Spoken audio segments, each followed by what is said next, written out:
Fraus und meine Fräuleins. Wie geht's?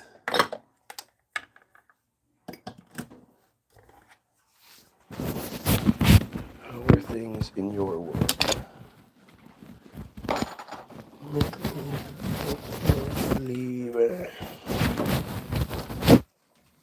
You know, as much as I'd like to talk about the Northville tunnels today, as much as I was supposed to talk about the Northville tunnels today, it's Sunday.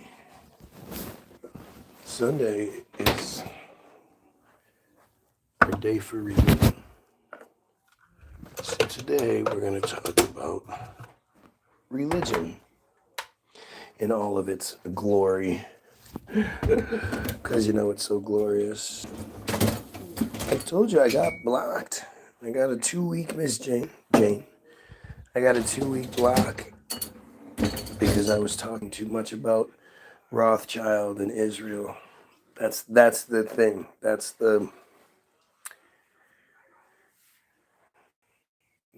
like the one, because I was trying to think about it, right? I thought it was the Naomi Elkins stuff.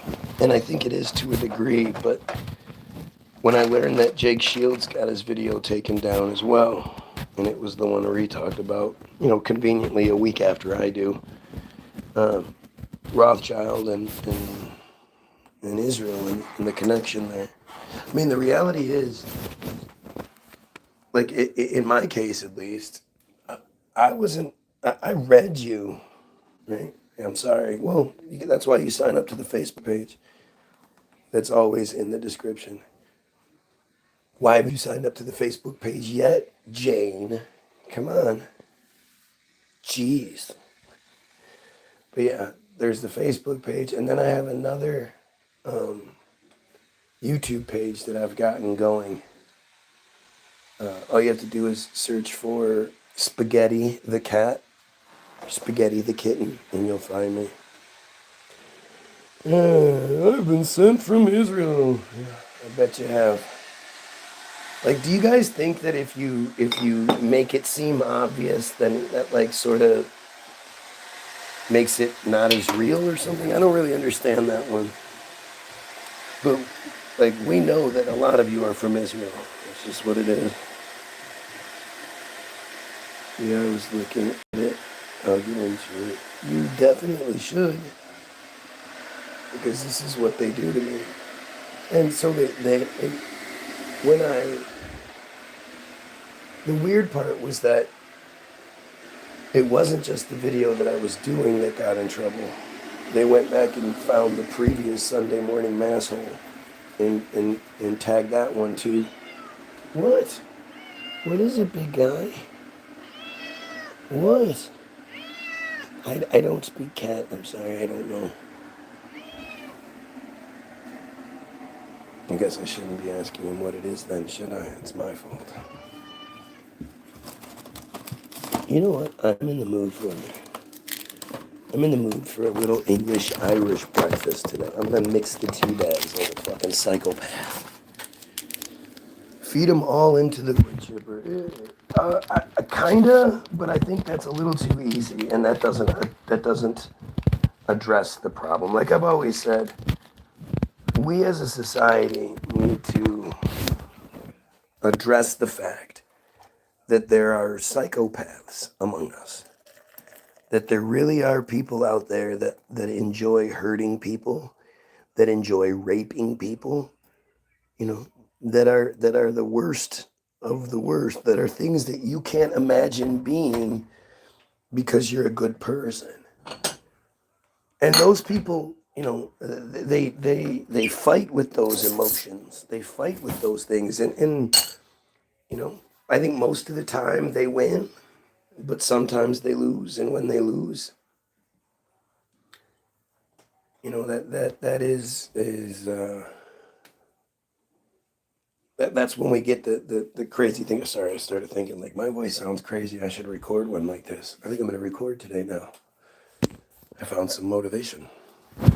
But we have to acknowledge that fact. And so I think what we need to do is say to people, look, I know it sounds kind of counterintuitive, but if you are willing to acknowledge that you have that in you.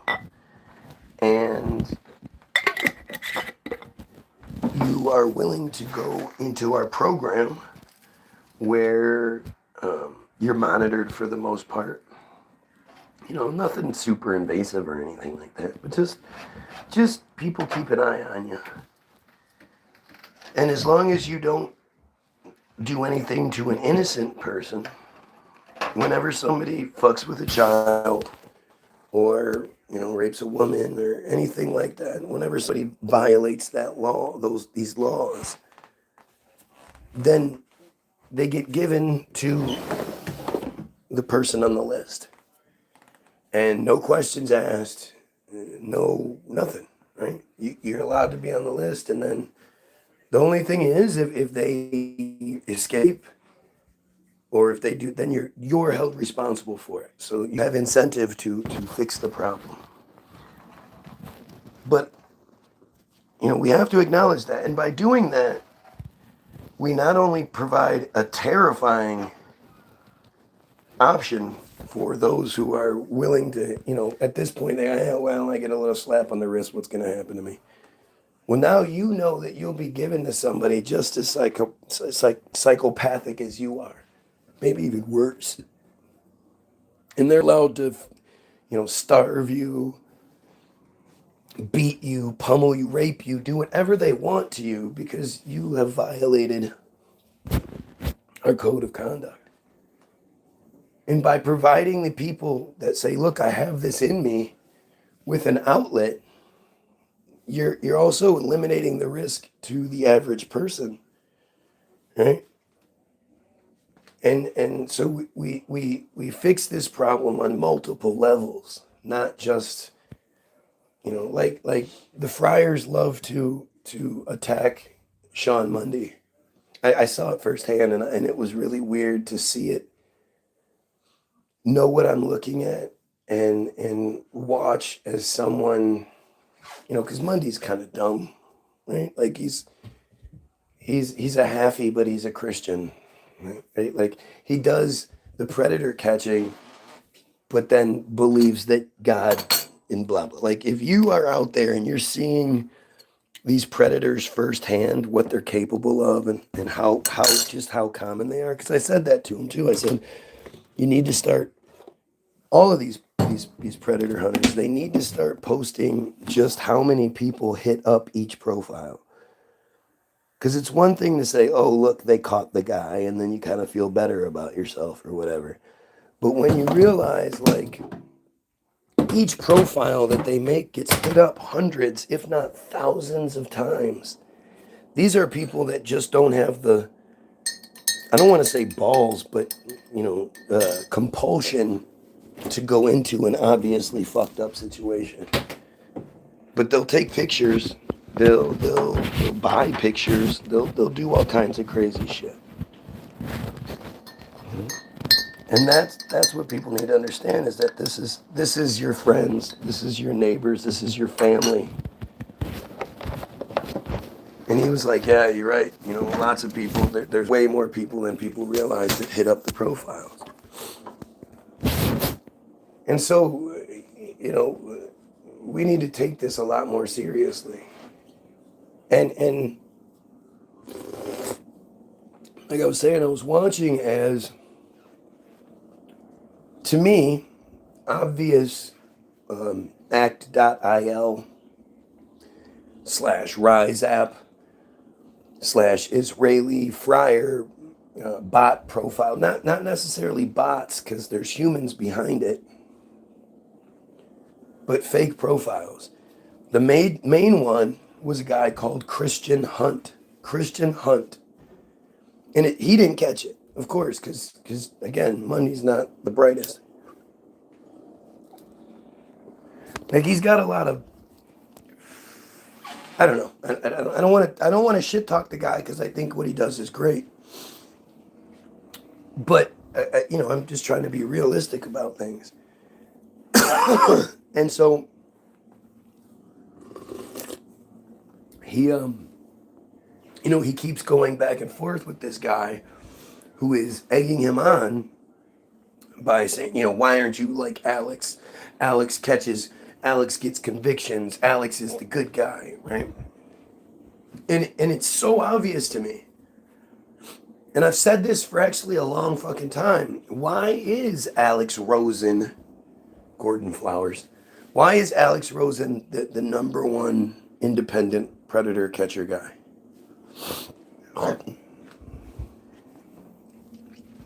Right? Why? How? Like, think about it. One of the things is he almost never catches friars. Almost never. There's one episode of the Jadavion where he actually goes to a house. It's a lawyer. Go figure. And as soon as he finds out that the pred is a friar, he's like, oh, I have a friar friend that will validate me. And so he calls up Alex and he's like, hey, Alex Rosen, can you tell this guy that I'm okay? And the guy was like, and Alex is like, yeah, I'm a friar. And yeah, this guy's okay. And as soon as he said that, the friar was like, well, okay then. Flat earthers are idiots. Why would you say so?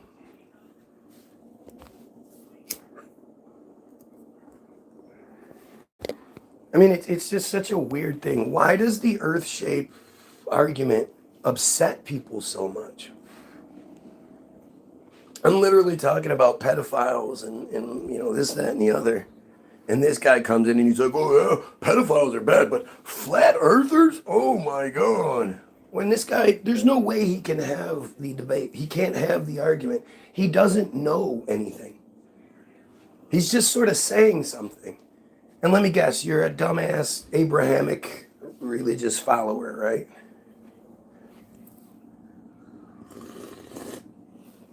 Christian, Muslim, friar, whatever. Hi, little boy. Hi, my little boy.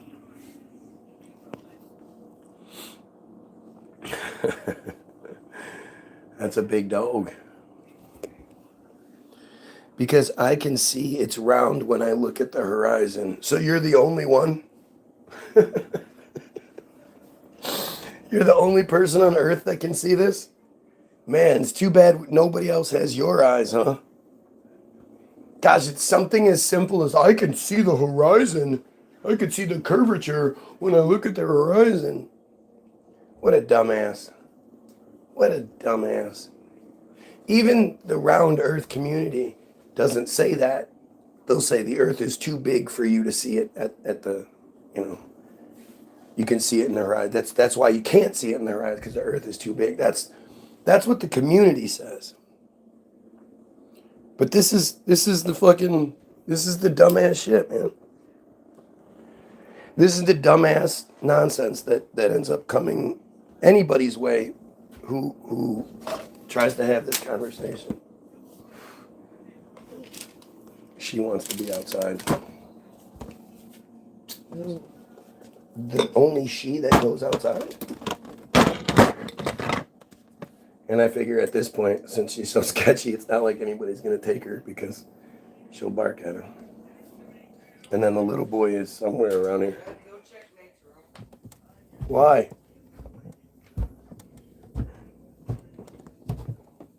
La la la la la la. La la la la la la. Whenever.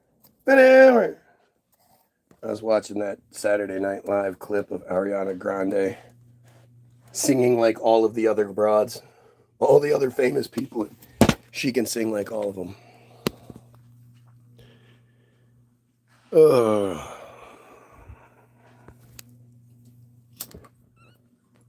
And so isn't it interesting? Like, seriously, I don't even normally engage in the flat earth distraction debate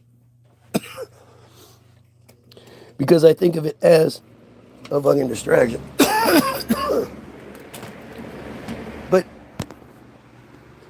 given the opportunity to say something poignant, say something powerful, make that argument, he says something that like round earth people don't even say because it's such a dumb thing to say. And that's, and you have the audacity to call someone else an idiot? Like, that's just, it's funny how that works out. I could see the horizon. I could see the curvature when I look at the horizon. No, you can't.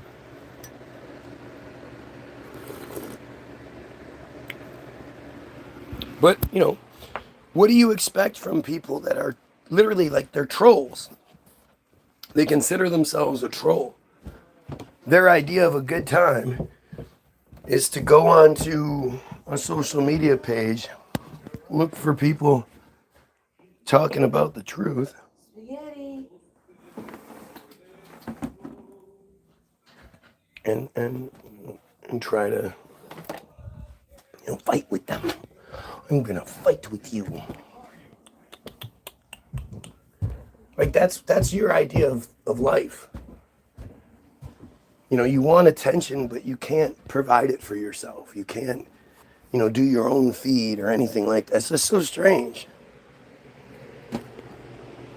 And now you have to you're like fluffing yourself, right? Oh, I've bothered you. Like you wish you would bother me. Obviously, I'm bothering you. And now you're trying to be like, I can bother you back. You're not the only one, but it's like, dude, do you think you bother me by providing a fantastic example of how stupid my opposition is? Really?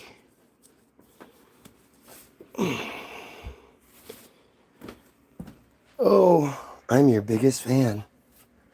Some misery shit there, huh? Now we have some dumb Jesus nonsense. Jesus saith to him, I am the way and the truth and the life. No man cometh to my Father but me. Right? Like, think about what an asshole that is. Like, in real life, if you knew somebody like that, like, let's say they were really good at basketball. And all they did was walk around talking about, yo, I'm the best at basketball, son. I'm the dunk machine. 5 slamma jamma. I can shoot the 3. And you're like, yeah, but what do you want to eat? Eat shit. I be eating up them defenses because I'm the best at basketball. You'd be like, dude, you are fucking irritating. Why don't you just leave me alone? But this is how, I mean, weirdly enough, they don't actually want to talk about it. Like, you start trying to talk about it with them, and again, it's like they speak another language or something. They'll be like, start yelling in capital letters, or they'll just start saying dumb shit that, like, speaking in ways that they don't normally speak. Watch, you'll see. I know, I'll try to.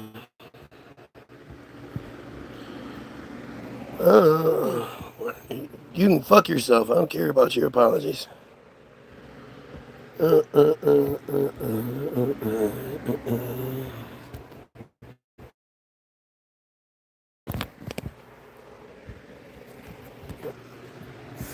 People are just so strange, Jane.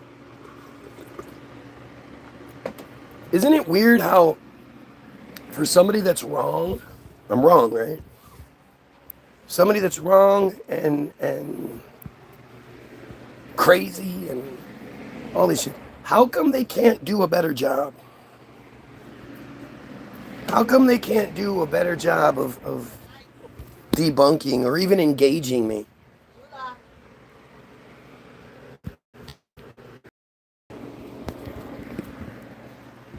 Yes, yeah, look, I'm filming my chin. Boy, you sure are funny there, comedy villain.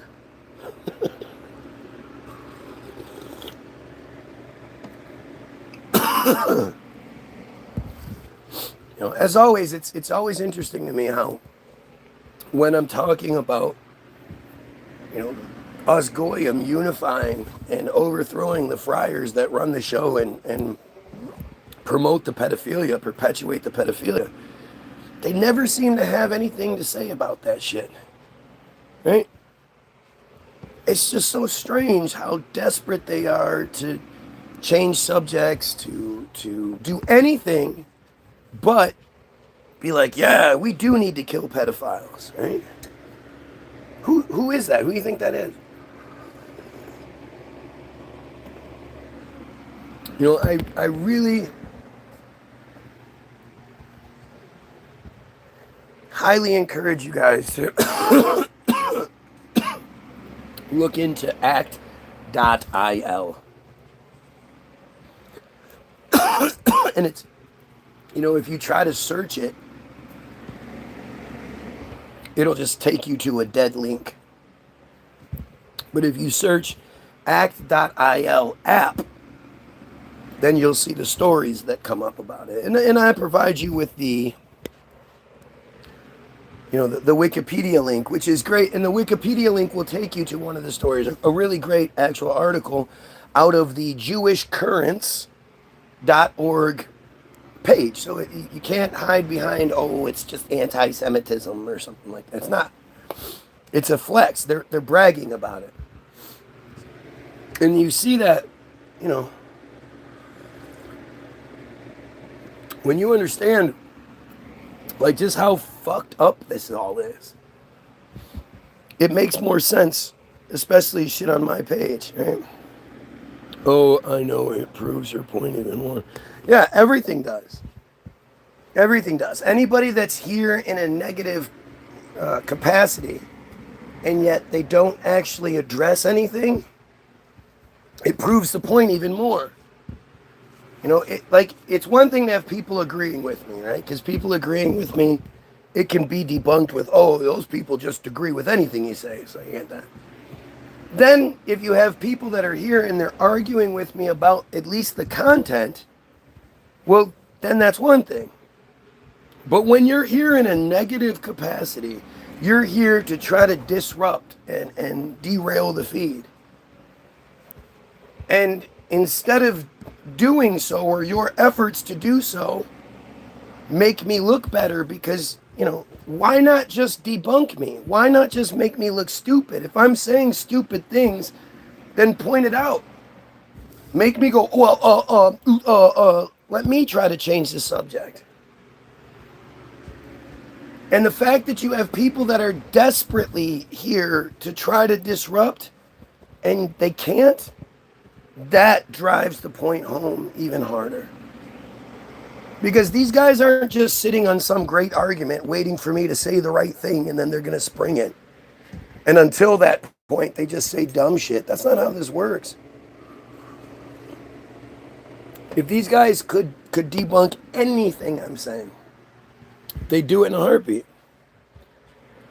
It's interesting how people stream like we care. If you didn't care, why would you be here? That's interesting to me, is because you see that statement a lot. Like, I don't care about you. That's why you've never seen me on any of your shit. If you go live or you make a video, or you're not going to see my comments on your video. You're not going to see me in your live feed because I don't care about you. That's pretty simple. Not only do you come here for hours at a time, day after day after day, saying dumb shit to desperately try to get my attention. Obviously, I matter to you, like, a lot.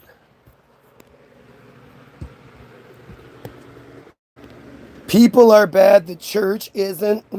Yeah, okay. Who do you think built the church, made the church? Are you one of these dumbasses that think, like, the Bible just sort of appeared? Do you not understand that it's all man-made? Obviously you don't. Do you not understand it's all Abrahamic, meaning it's all friar in origin? Jesus was Jewish. Did you not understand that part?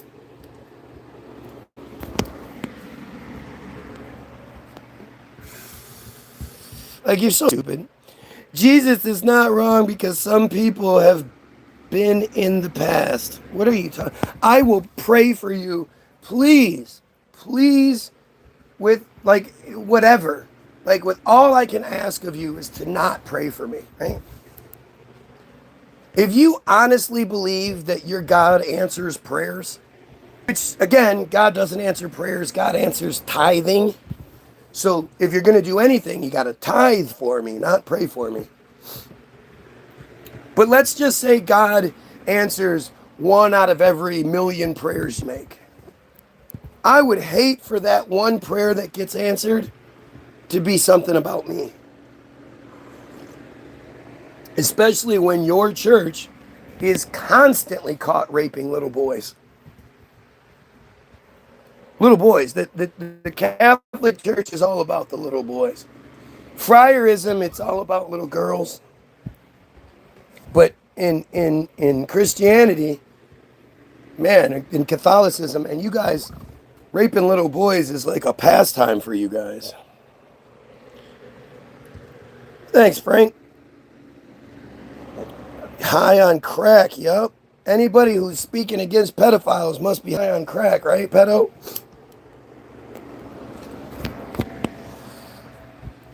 He's always talking, that's for sure. I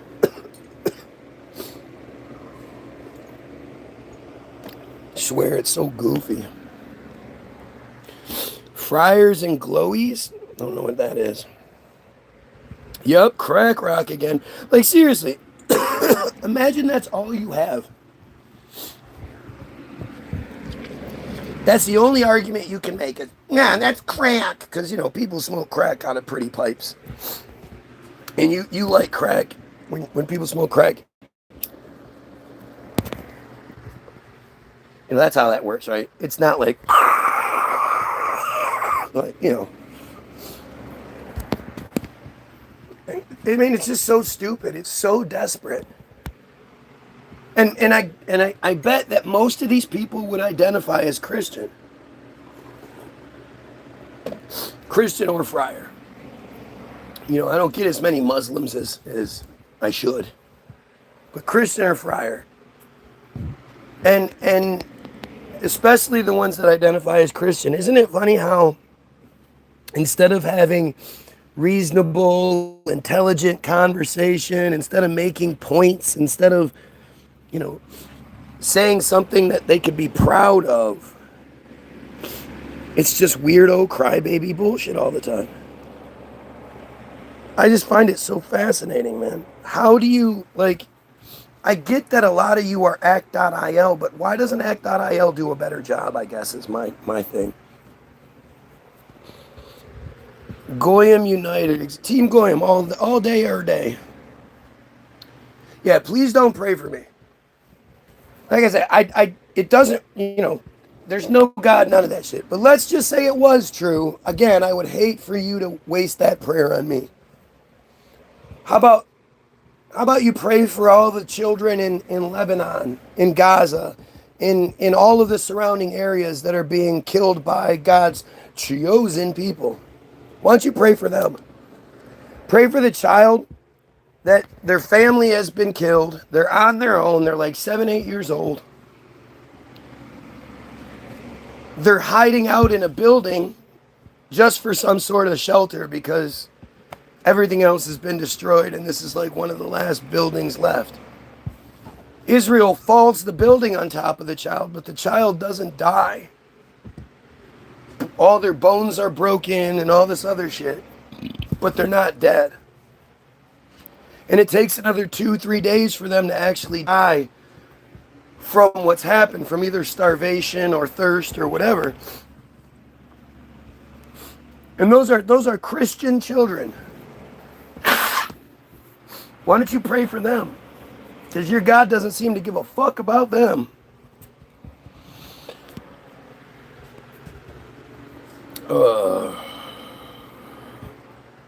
Never been to school. I've never been to school. You realize that would have been illegal, right? You kind of have to go to school as an American. But this is how stupid someone is. Clearly, if I keep, you know, presenting facts and different examples of things, like I know some shit. So Where are you in this? Is the tea like alcohol tea too? Or is it liquefied crack tea? It's probably liquefied crack tea. That's probably it. Oh, look at this shit. Look at how dumb these guys are. No such thing as anti-Semitism. Fuck yeah, there is. Oh, you're wrong on that one, Frank. You need to be extremely proud of your anti-Semitism. See, this is like one of the ultimate sort of ruses that they do. So I'm going to do this. This is the only time you'll ever see me do it this way because I don't care to prove things nearly as much as I do this. But we're going to go with Semitism definition. Okay. We're going to go to the Merriam-Webster.com Semitism definition and meaning. Okay. No funny business. Merriam-Webster.com. Semitism. Semitism. See, we're on the Semitism page. Semitism. Semitism. Number 1A, Semitic character or qualities. Number 1B, a characteristic feature of a Semitic language occurring in another language. Number 2, policy or predisposition favorable to friars. Semitism. Policy or predisposition favorable to friars. Semitism. Do you see it? Okay, so it's undeniable that that's what that word means. Now, what does that mean? Policy or predisposition favorable to anyone? Well, that's supremacy. That's just a long way of saying supremacy. Policy are the rules and regulations that govern our lives. That's what policy is. That's why they have the APAC policy conference every single year, something that is attended by more government officials than any other thing except the State of the Union address. The State of the Union address every year they're required to be there as part of their government obligation. I don't know, whatever it is. They have to be at the State of the Union.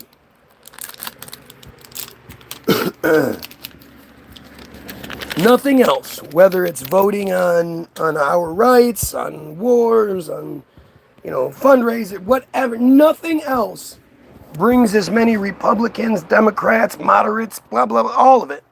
Brings all these government officials together. Joshua Mundy has a new story on Instagram. Dun, dun, dun. I would love to talk to that dude. I really would, because I think he doesn't realize what he's brought upon himself. Anyway, the APAC Policy Conference is the most attended government function every year, and it's not a government function. It's a private, it's a. I'm sure they get lots of video at the APAC Policy Conference. It's a week of debauchery. During the 2016 campaign fraud bullshit, both Trump and Hillary took time from their campaign, stopped campaigning, to attend the APAC Policy Conference where they were both featured speakers, and both of them said nothing bad about each other, and both pledged their allegiance to Israel. So the idea, maybe policy doesn't ring strong in your head. You don't know what policy. It definitely means something to them. Policy and predisposition. Predisposition is even worse. It's even worser. It's even worser.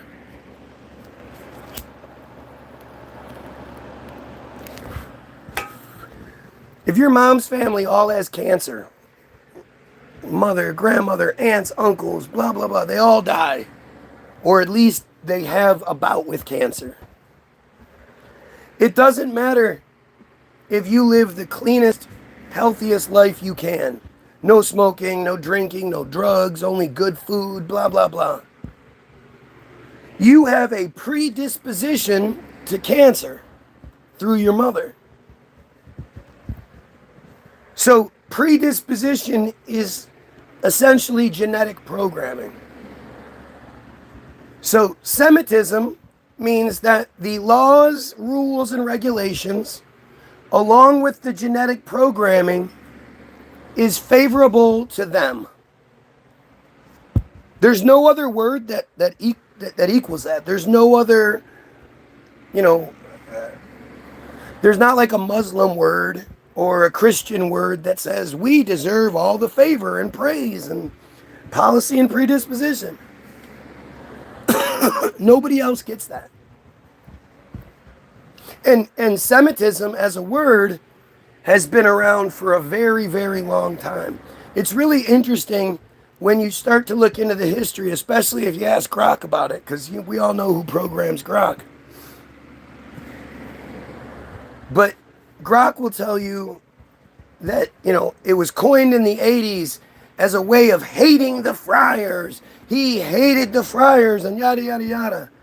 And it's like, so why didn't he say anti-friar? Why did he specifically choose a word that in anyone's fucking mind they should oppose? No one should believe in Semitism, except for them, obviously. But I don't think any of you believe that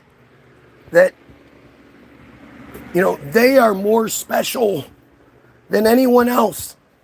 And that if you find out that they're involved, well, you automatically are thinking, well, they're going to win. They get the favor. They get the favorable outcome. Nobody thinks that way. So you need to wear your anti-Semitism badge proudly, right? And obviously what I'm saying bothers them. Look at the lengths they go to try to interfere or, talk shit but not address what's being said. When I was watching Mundy's feed, they were addressing what he was saying. And he was going back and forth, and they kept saying, yeah, but Alex is better. Alex gets convictions, and he addressed it. He addressed it well.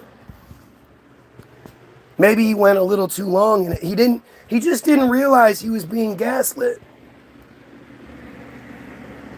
by a guy that called himself Christian Hunt. If he had called himself Christian Hunter, maybe he would have figured it out, but he didn't. No one believes them anymore. Well, unfortunately, too many do. And more than that, maybe we don't believe them, but too many people believe that they're not allowed to talk about them. And I mean, they're passing legislation. What'd that guy say about Australia? In Australia, if you tell them what you think, they can get you arrested for saying words they don't like.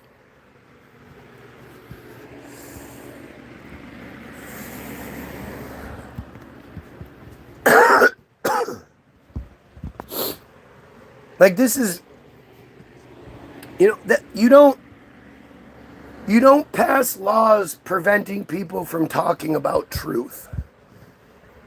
It's like, the whole Holocaust thing in Germany and lots of places in Europe and stuff. You can get arrested for denying the narrative of the Holocaust. Like, this is, if it's true, you should want people talking about it. You should want people asking questions that can then be debunked. Having somebody in the organization that just goes with things because of the paycheck or whatever, or because they'll get in trouble if they don't, that doesn't change their mindset. If anything, it strengthens their mindset against you. If you have something, that's truthful, you go, okay, I believe I have the truth. So do me a favor, and nitpick. Pick it apart as much as you can. Find any little hole in what I'm doing, and let's fix it. I always compare it to a world championship fighter. Right? A world championship fighter surrounds himself with people that are critical of him, at least in the gym. Right? He wants to know if when he throws his fucking jab, when he brings it back, does he drop his hand an inch too low? Boxing is a game of inches. So what might seem like nothing to you from here to here, that might seem like nothing to you, that's a weakness in boxing. That opens up the temple just a little bit more. And so he wants to be surrounded by people that are looking at every movement he makes and critiques it. Find the holes during practice so that they don't get exposed in the real fight. And that's what this is.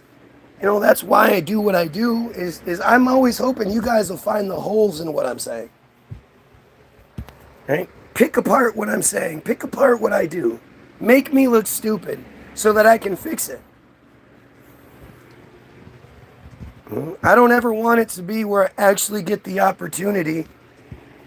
For some fucked up reason, I get selected or I get an opportunity on a platform. I don't want to go to said platform and look like an idiot. Some basic thing that I missed. And I don't think that can happen because I'm extremely self-critical. I know if I was ever in a situation where it was like a talking heads debate, the hardest thing I would have to deal with would be shutting up. Giving you your 3 minutes, Rabbi Shmuley, to just spout off as much nonsense as you can so that I can't keep track of all of it. I can't debunk all of it because I would so revel in the opportunity to call out Rabbi Shmuley. I see people, have debates. They're not debates because he doesn't actually debate anything. But I see it all the time, and I watch as these people allow him to just get away with shit. When he's pushing his book, and he's talking about, these are my children, and you don't know, you haven't been there, I've been there, I've seen it. Nobody ever says, yeah, but you're a fucking liar. Why would anybody believe what the fuck you're saying? You're a lying piece of shit who thinks it's nothing to lie to me. Like, how many of you, let's say you're a farmer would be the obvious one, but let's just say you're a regular, cat owner or dog owner.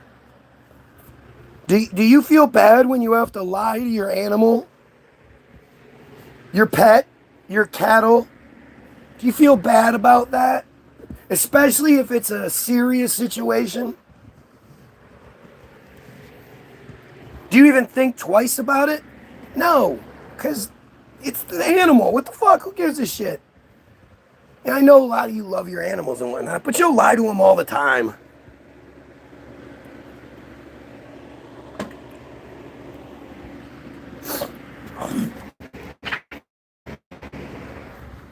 Rabbi Shmuley has no problem lying to us. Lawyers have been arrested for defending the accused. It's always worse than you say. Yeah, because I don't know everything. Don't be so hard on yourself. You don't be so hard on the fryer either. Fuck you. I feel bad about it. I feel bad if I don't share dreams. Yeah, of course it is. Who else would it be, Thor? I have a hard time calling you son of Thor. So cute.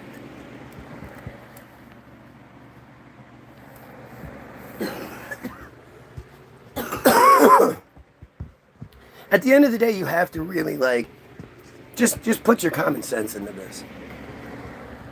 So you stumble across his feed, and you see that this guy is talking about we should kill pedos, we should overthrow the friars that look at us as cattle, as slaves. We should unite, we should be better. Most importantly, we should be killing pedos. Do you honestly think there are normal people who aren't pedos who are going to be like, yeah, fuck this guy, let me start saying dumb shit? Who would do that in real life? You want to troll somebody, how come they never seem to troll, like, cops, news agencies, government officials? How come they're not trolling, release the files, do a story, release the file? How come that's not what they're doing? Can you imagine if all of the non-friars, just regular people trolls, decided to start trolling with the hashtag release the files? Release the tapes would be better, though. Imagine the wave of and the disruption to whatever system it is. And yet, nope. They wanna come interfere with the people that are saying we should release the tapes. That's the target, right? Does that make sense to anyone?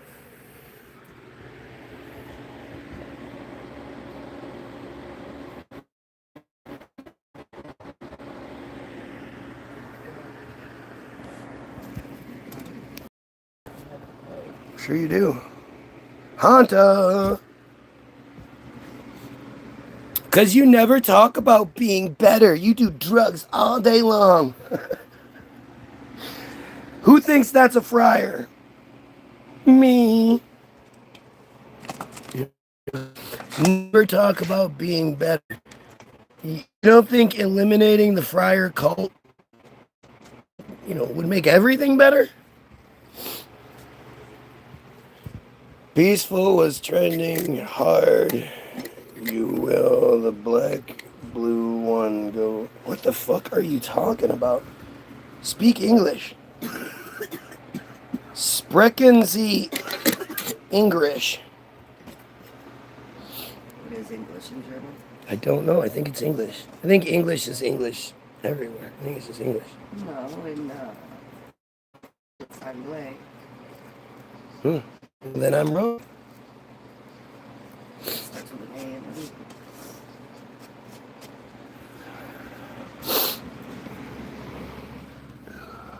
What is it? Ellinika is Greek. Huh? Ellinika is What?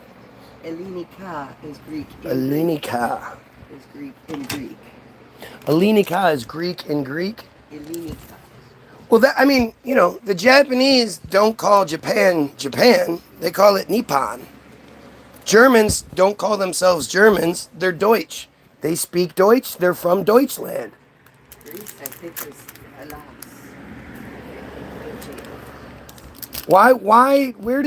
How did you get Germany out of Deutschland? Seems kind of weird.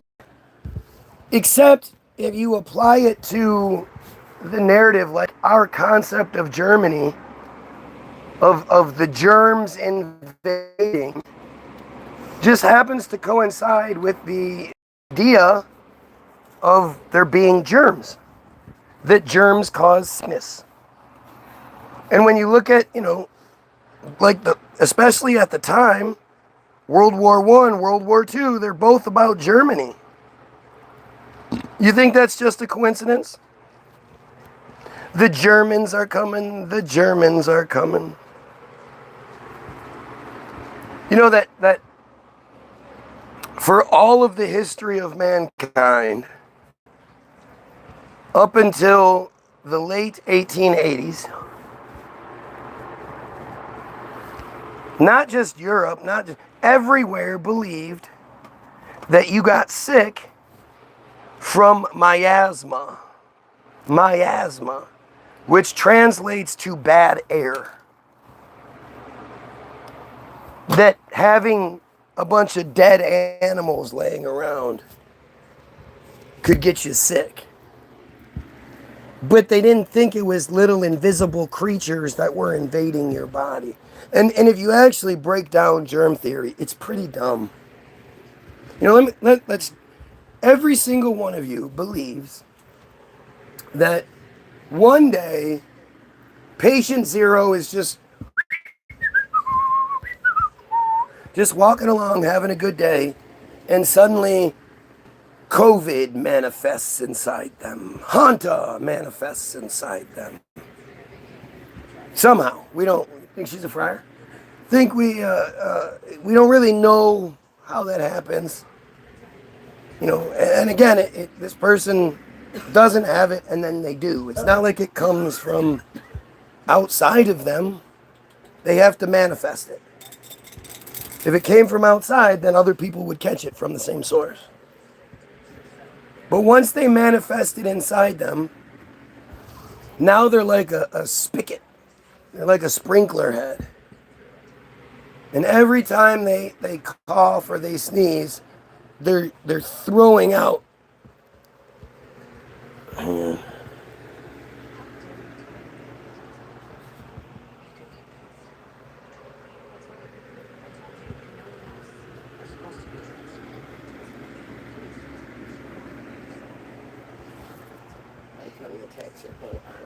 Yeah, it's funny.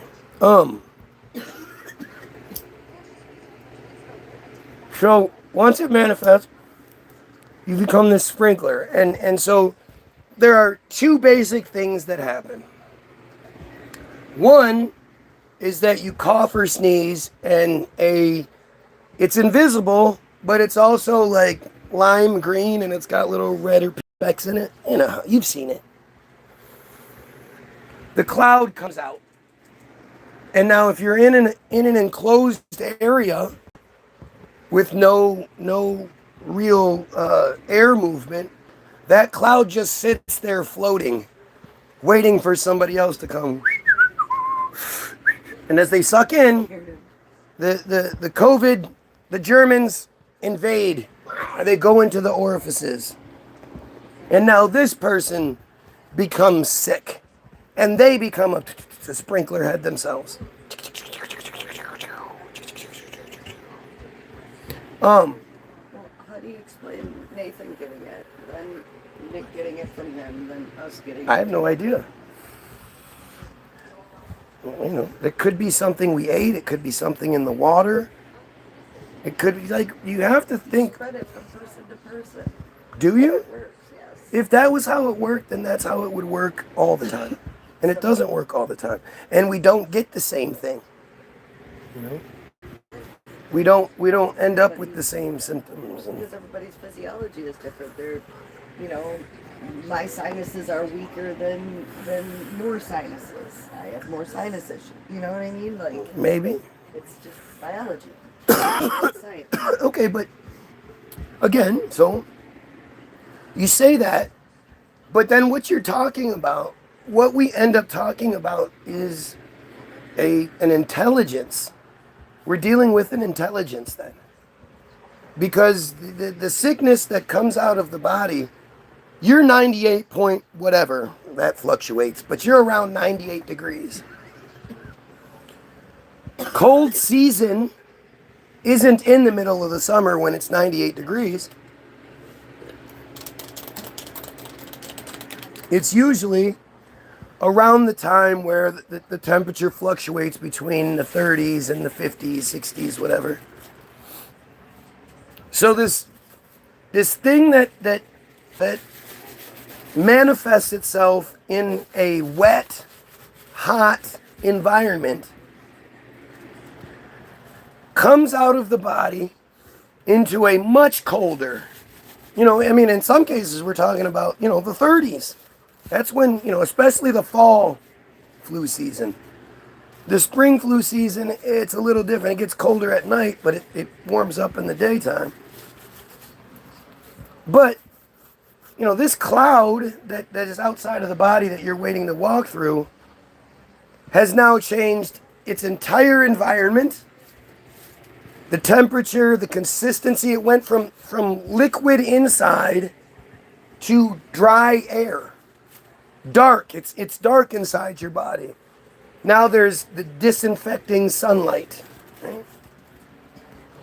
And now you have this thing that, according to what we believe, what my wife says, biology, it waits. It especially, we have the cloud that's sitting there. Our old neighbor told me that if you're in a place with a ceiling fan or circulating air conditioning or whatever, a sneeze can spread as far as 60 feet. So if you're in your diner and you're eating and somebody coughs or sneezes across the diner, and you're one of these dumbasses that has a mask on and pulls their mask down to take a bite, when you pull that mask down, the sneeze could be floating by. And this is where, again, it becomes a sentient life form, right? The only intelligence it has. Hang on. No, that's not it. Because the other option that we're not talking about the cloud, we're talking about the COVID sauce, right? Now, remember, if you cough or sneeze right here, everyone's fine. It's safe. If you do it right here, fucking A, everyone's dead. You're spreading the fucking diseases. You've got COVID sauce all over your hand. Here, COVID sauce gets caught up in the elbow, in the crowbow. And you don't open doors with that, and you don't shake people's hands with that, and you know. You're saying it gets stuck right here. It doesn't go from here to here? What? It's an explosion. You're expelling. It's everywhere. If you were to cough, if you did one of those infrared thingamajiggers, those senses, and you showed what happens when somebody coughs right here or sneezes right here, as opposed to right here, you would see that it just goes everywhere. You go here, it blasts back against you. It's all over your own face and your shirt, and it's all over your arm. It's everywhere, right? But again, this is part of that, if a bomb gets dropped, get underneath your desk. You'll be safe if you're underneath your desk. Put your head down between your legs. Kiss your ass goodbye. They tell you these things to make you feel better, but they're just fucking stupid. You got coffee or sneeze. Now, I understand if you say, I don't want your spit. I don't want to shake your hand with you because that's gross. Okay, I get that. But to pretend like it's somehow safer to go from here to here is ridiculous. And this is where the COVID intelligence is at its finest. Remember, it was hot and wet inside your body. Just think about, as a dude, think about what it's like to be all hard and ready to go. But that happens to you all day. That happens all day. You get these boners and you walk around, it's uncomfortable, it's rubbing against your pants, it's all these things. But it doesn't pop. Let you put that thing in something hot and wet, boom! It's a completely different environment. But it still happens. It's not that it doesn't happen, it's just not What doesn't ideal happen? for it to explode until it gets in perfect environment. So in essence, it's like hibernation almost. You know what I mean? That happens with plants. Not all plants survive the winter. It's biology. I mean, again, this is, you say that like that's an end all, that's an answer all, but if you can explain to me how frogs survive winters, how all of the wildlife outside survives the winter, you're talking about something else that we just don't. Squirrels up in a fucking tree, I don't care if they build a little cocoon around themselves made of leaves. Up in the tree, it's going to be colder, windier, all that. Anyway, let's go back to the sickness. So now, when you cough or sneeze, now you have COVID sauce all over your hands. Invisible, lime green with pink specks in it, COVID sauce. And as you walk, say your hand glides against a guardrail. Say you push on the door to get out of someplace. You use a pen to sign in somewhere. You have this self-replicating, because again, you can, a little cough or sneeze goes a long way. You can spread a whole shit ton of COVID sauce everywhere. And now now you have the COVID sauce in its invisible liquid form, I guess, will sit on a surface. It went from inside your hot, wet body to now sitting on the countertop that's 40, 50 degrees, stainless steel, been cleaned with all sorts of antibacterials and this, that, and the other. And it not only does it know that it's in a different environment, it knows it just needs to wait. So all of the troops congregate into a little puddle. Oops, watch out, little guy. Into a little puddle. And they just wait. And then when somebody else comes along and their hand happens to run against that spot, touch that door in the same spot, use that pen at the same spot, now the self-replicating COVID sauce gets on their hands and it starts self-replicating, right? And now anything that they touch now has COVID sauce on it. Now if they go wash their hands, COVID sauce goes down the drain. But if they don't wash their hands and say they scratch their ear, pick their nose like we all do, scratch their chinny chin chin, the COVID sauce is like, all right, that's our opportunity. Jump off the hand, get onto the face, and then run inside the body. You go into those orifices. Now, our protection mechanism is our immune system. Can anybody point to their immune system? Do you know what your immune system is? You can't say it's this or it's that or it's this or it's that. I know a woman who consistently tells me she doesn't have an immune system because they took her spleen. This bitch smokes Cools. Do you really think if you didn't have the ability to fight shit off, you would smoke fucking Cools and still be alive? It's been a while.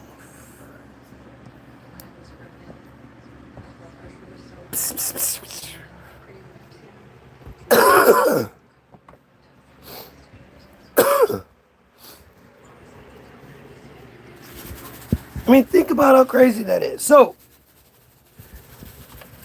you have this immune system that are like these white ninjas that sit at the doorway, and if COVID comes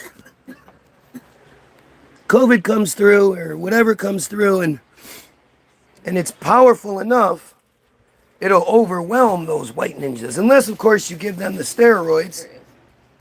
You can give them steroids, which is the vax. But outside of that, you know, they're gonna, if your immune system isn't strong enough. Hey Dan. What's up, Dookie Butt? How are you?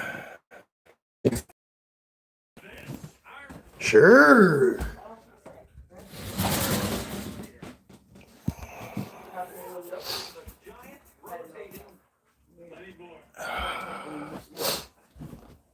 So what you're told is that this magical, super intelligent, self-replicating invader who essentially wants to kill its host, which would essentially kill itself.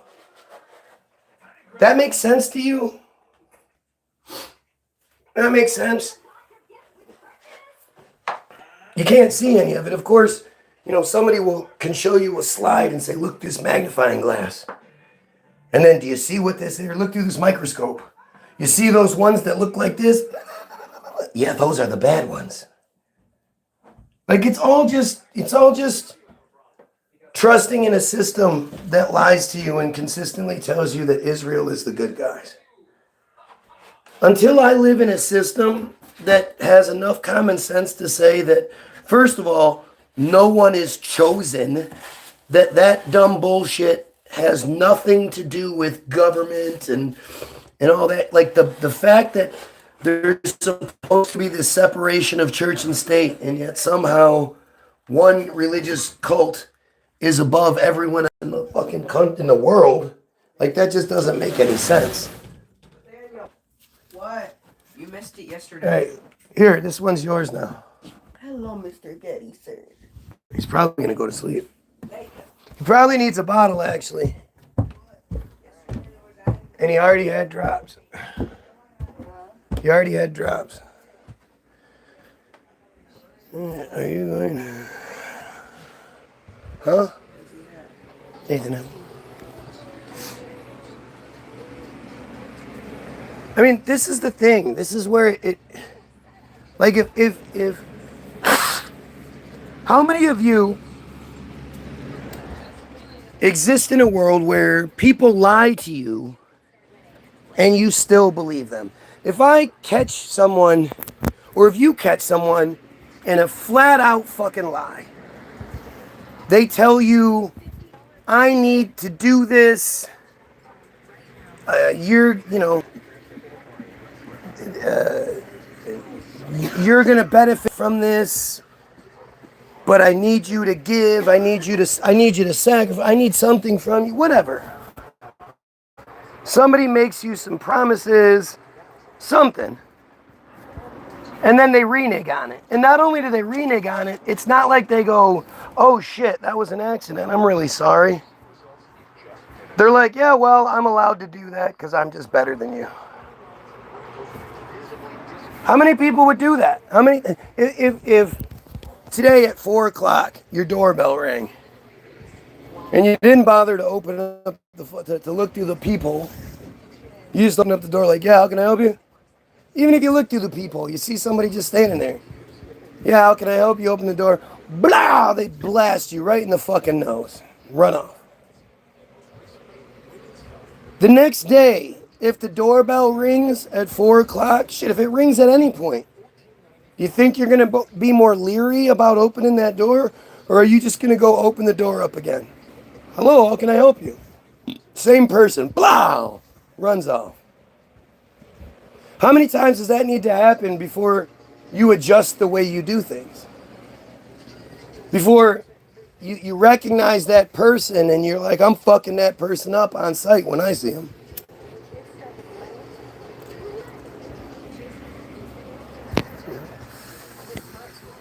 What if after they hit you in the face, they went, oh my God, I'm so sorry, I thought you were somebody else.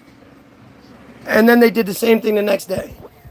And the next day. And the next day. All go, what's going on? Guys, if you're watching, like, share, and sub. It's supposed to help out. I don't know how much it does. 7 viewers, 10 likes, 2,600 plus following. Seems a little weird, but whatever. Section 8 basement renters failed mail. What? Do you think I'm in a 2-story basement? Do you think those exist?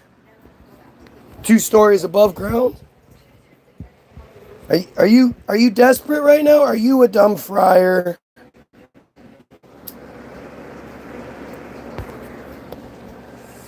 Are you a dumb friar? Because you dumb friars are fucking pieces of shit. And, well, you know. Again, I mean, I just...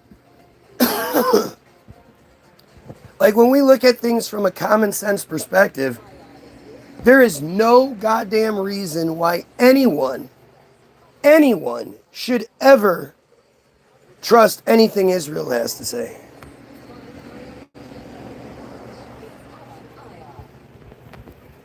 Right? Like, this is just, there's no reason why anybody should support.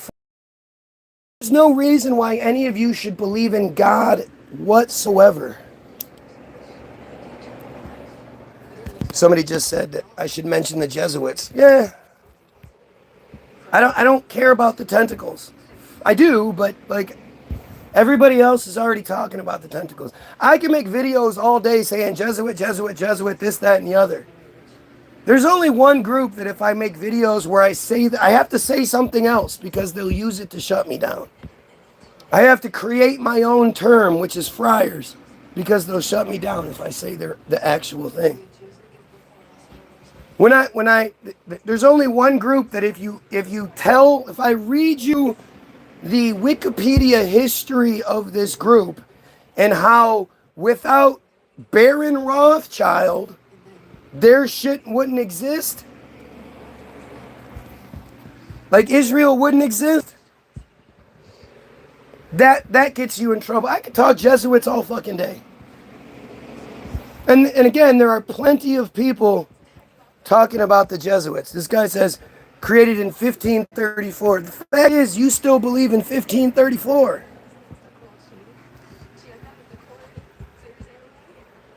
Right? You have just the concept of 1534. If you haven't gotten to the Tartaria part of the narrative, you still have work to do. But as soon as you get to the Tartaria part of the narrative, you have to understand that none of it's real. George Washington was not real. Benjamin Franklin was not a real person.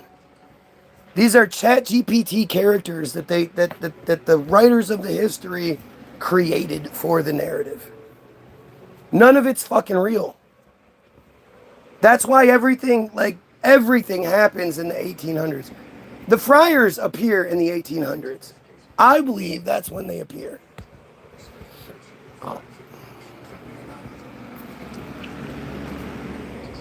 Not on that Tartar sheet. Again, it's so weird.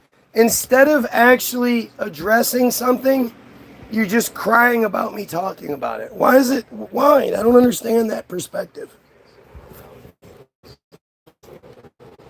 Well, I do. I understand you don't have any real arguments. But I don't understand the motivation, I guess. I don't know.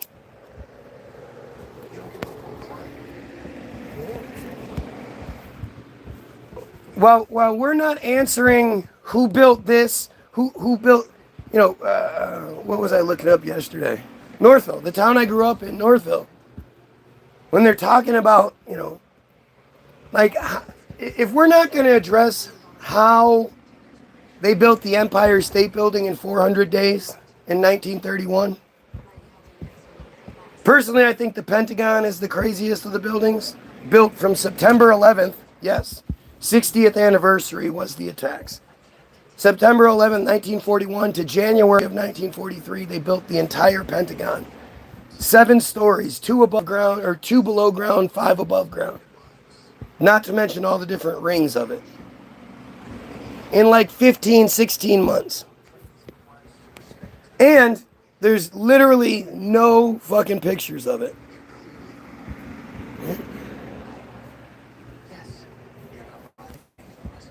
Do you understand how unbelievable, literally unbelievable that is?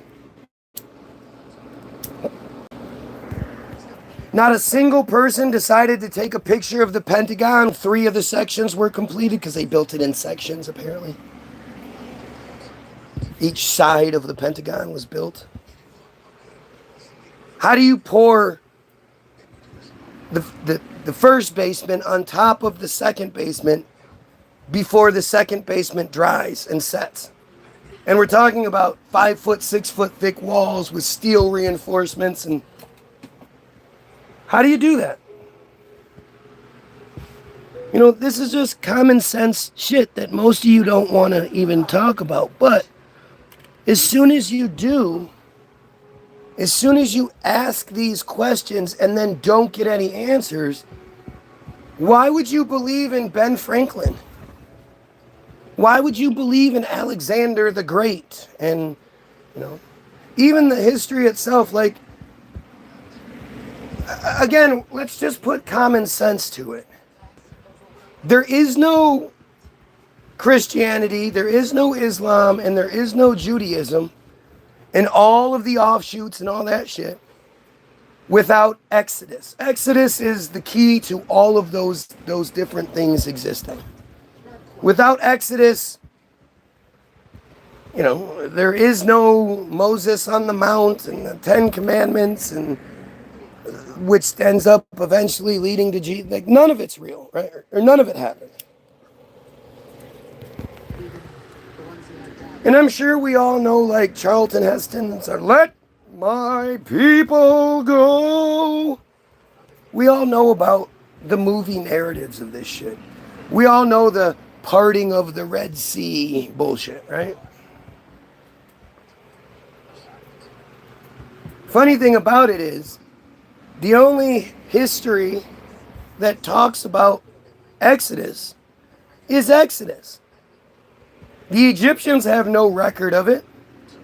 But that being said, I don't even care about that because I don't believe in the Egyptian history either. It's all just bullshit. We weren't able to build pyramids and all underneath the pyramids and the Sphinx. We weren't able to do that at one point and then downgraded to this just naturally. Something happened. But it doesn't even take all of that. It just takes common sense. The crux of the Exodus narrative is the Exodus, right?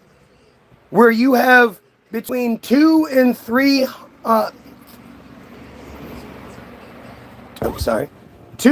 between 2 and 3 million people and their livestock and all that other shit. I forgot my numbers for a second there.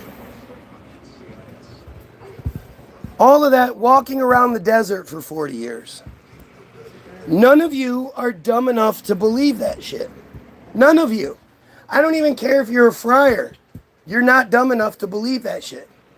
You'll say shit like, oh, there's symbology or whatever. Even though Exodus is said to be like a real, like, it's not supposed to be something that's meant for translation or interpretation.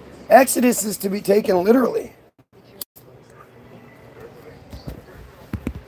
And none of you are dumb enough to believe that fucking 2 to 3 million people, especially them, could live in the desert for 40 fucking years.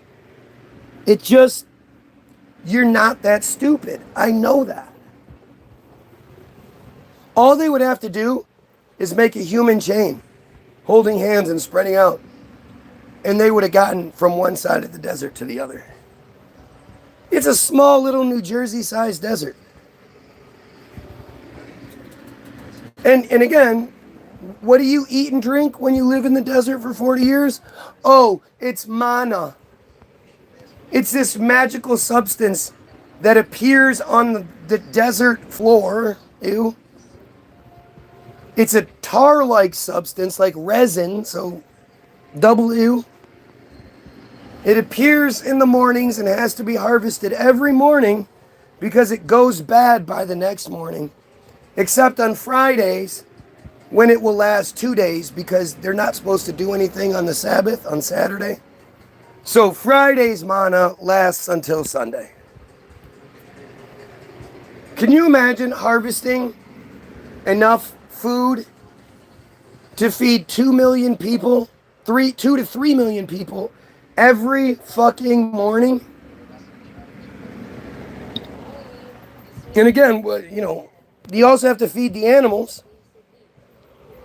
And everybody needs, liquids.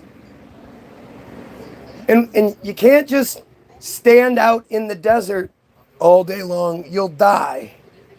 The heat will kill you.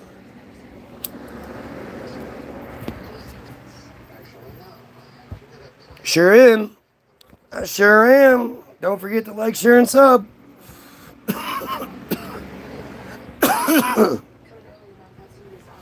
Exodus is also why probably one of the bloodiest, worst holidays happens every year. Passover. If you pay attention, Passover every year is when Israel spills, an extraordinary amount of blood.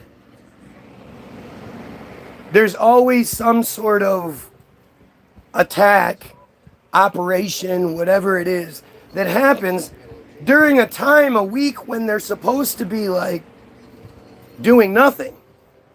Passover is like a really long Sabbath. You're not supposed to be doing much. This year, On the last day of Passover this year, usually it's more in the first. Mike, what's up? On the last day of Passover this year, Israel did the 100 strikes in 10 minutes in Lebanon. You know, the United States and Iran had signed that ceasefire deal, or they were brokering, they were about to get it done, or they had gotten it done. And like within a half hour of the signing, Israel decides to attack Lebanon. Out of the blue, no warnings, no nothing. Other than maybe they drop some leaflets. I love how they give themselves praise for flying over a place and dropping leaflets saying, hey, you have about a half hour, an hour or so before we start bombing the shit out of this place. Pack everything you need up and leave. Can you imagine that? An hour? You have an hour? You want me to get that done in an hour? Oh, look. The fake rabbi who thinks that raping children is an act of God. Literally what he said, an act of God.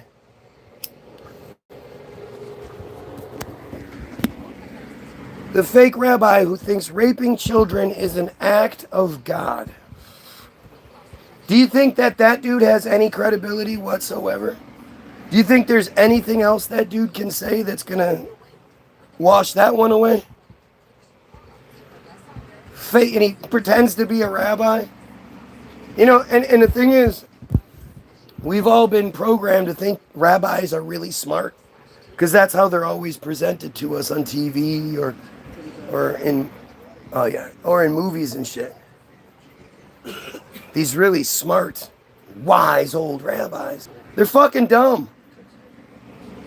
They were taken out of school at like 11, maybe earlier, and then put into the yeshiva where they studied one fucking book. They don't know shit. They don't know the difference between, they really are fucking stupid.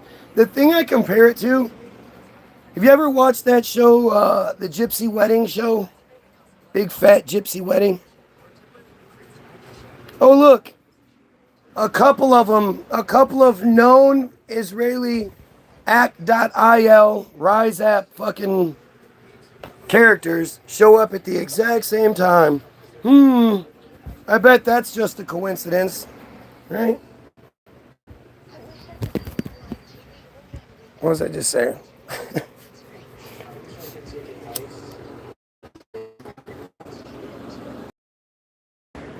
Shit, I forgot what I was going to say. No, I know something about that.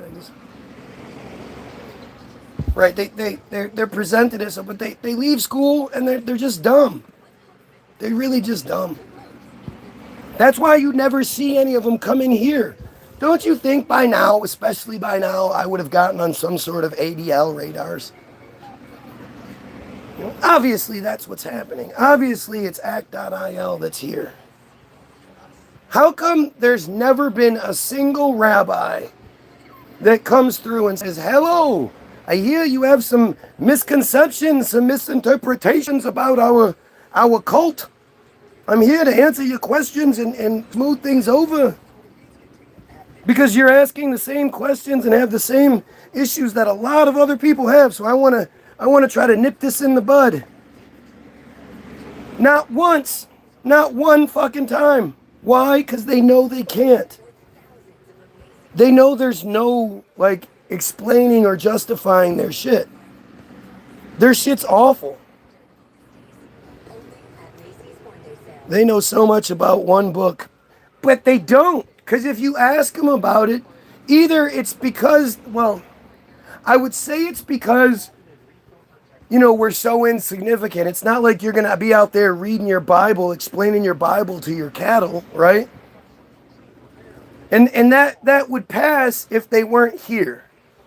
If I didn't clearly matter to them so much that they spend literally like lifetimes on my feed.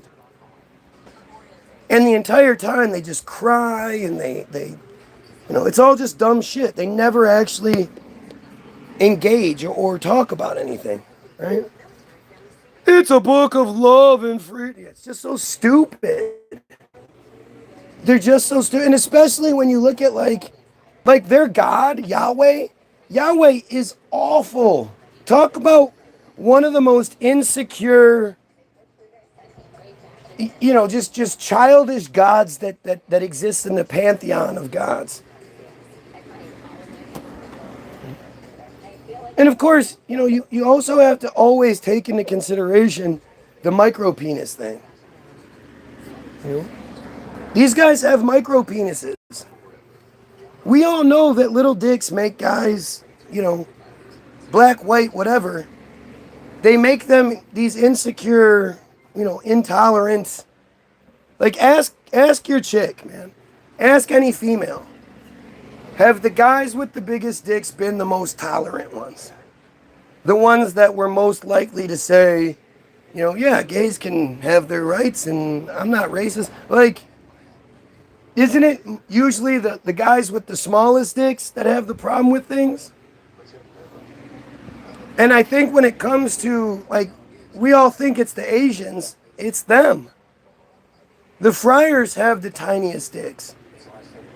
Mark Levin's micropenis is just an example. But when you look at their main story, right? The main book in their cult is the Maltude. The Maltude, you know what I'm talking about. The Maltude flat out says that if we rape a child, obviously we should be put to death. Goyim should be put to death for raping children. If a friar does it, and the child is less than 3 years and 1 day, it doesn't even really happen. It's considered and I quote, poke in the eye. It's the equivalent of a poke in the eye, poke in the eye. They say that the hymen grows back and that it's just like a poke in the eye. Now, how could anybody with anything other than a micropenis begin to say or believe something so ridiculous and compare it to such an, ridiculous thing? But it literally says it in their fucking book. Right? It says it in their book. Their Shabbat employees. Exactly. They're act.il. Act.il is like a Naomi Elkin style smoking gun. Act.il explains everything here. Let's try to avoid doing it, I guess. But it's been a while, really. It's been weeks since I've read it. You're probably wondering why I haven't been here.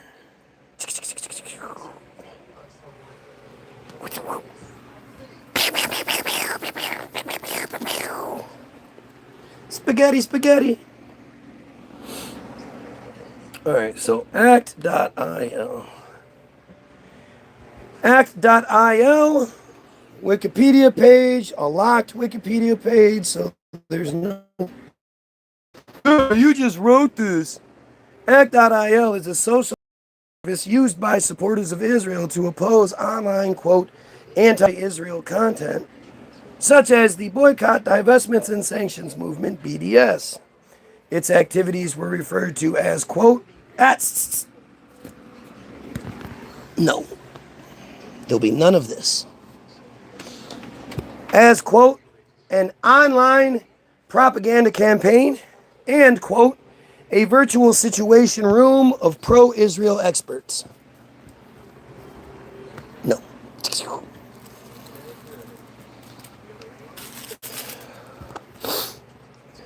Act.il directed, you have to pay attention to this specifically chosen wording. This was worded by them to present this narrative as accurately but as smoothed over as possible. And this is the best that they could do. Think about that. This is, with everything that they have, this is the best that they could explain it to make themselves not look as guilty. act.il directed its users to, quote, missions. Look, now he's flying the pedo flag. Fly that pedo flag, you fake rabbi. Fly it. Let everybody know that you're a pedo. You just keep proving the point. And again, notice how they're starting to freak out. They don't like when I prove these things to you guys. Act.il directed its users to, quote, missions to like, comment on, and share pro-Israel material on social media. It also asked users to flag, report, and respond to criticisms of Israel. Users were guided how to respond, which might entail using, oh look, now he's doing the pizza slices, because pedophile jokes are funny, right? Like, they're so dumb that they out themselves. And then I guess it's just arrogance, really. It's just arrogance. And stupidity. Because they don't realize that there are people like Thor keeping track of the IPs. And when their illusion falls apart, these people will be found and hunted down. They're pedophiles. Only pedophiles make pedophile jokes. Only pedophiles make pedophile jokes. Simple as fucking anything. Nobody else thinks pizza slices and like nobody else does that.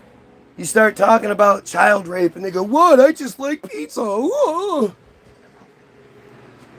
I guarantee if Sean Monday was here, he'd be like, absolutely.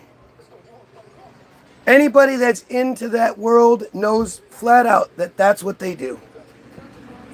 Pizza slices, footballs, all that kind of shit. They're brazen and they're disgusting, and they just keep providing the reason why I'm righteous. You know, why what I'm saying is the truth, which might entail replying with the provided talking points. Again, why do you think they never come through and explain things or justify things or present good things about their cult? Present the good things that they've brought to the world or anything. How come they never do that? Because one, they don't have it, but two, they're not smart enough to improvise. The inbreeding has these fucking friars so goddamn stupid that they literally have to be told how to argue.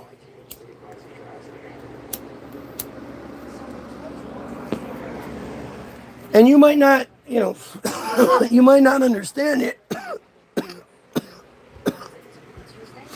But just think about it.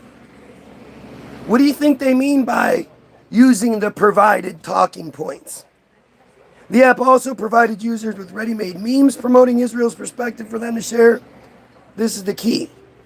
By completing missions, users earned points, unlocked badges or prizes, and had their scores displayed on leaderboards. It's fucking nuts. It's just fucking nuts. Now, the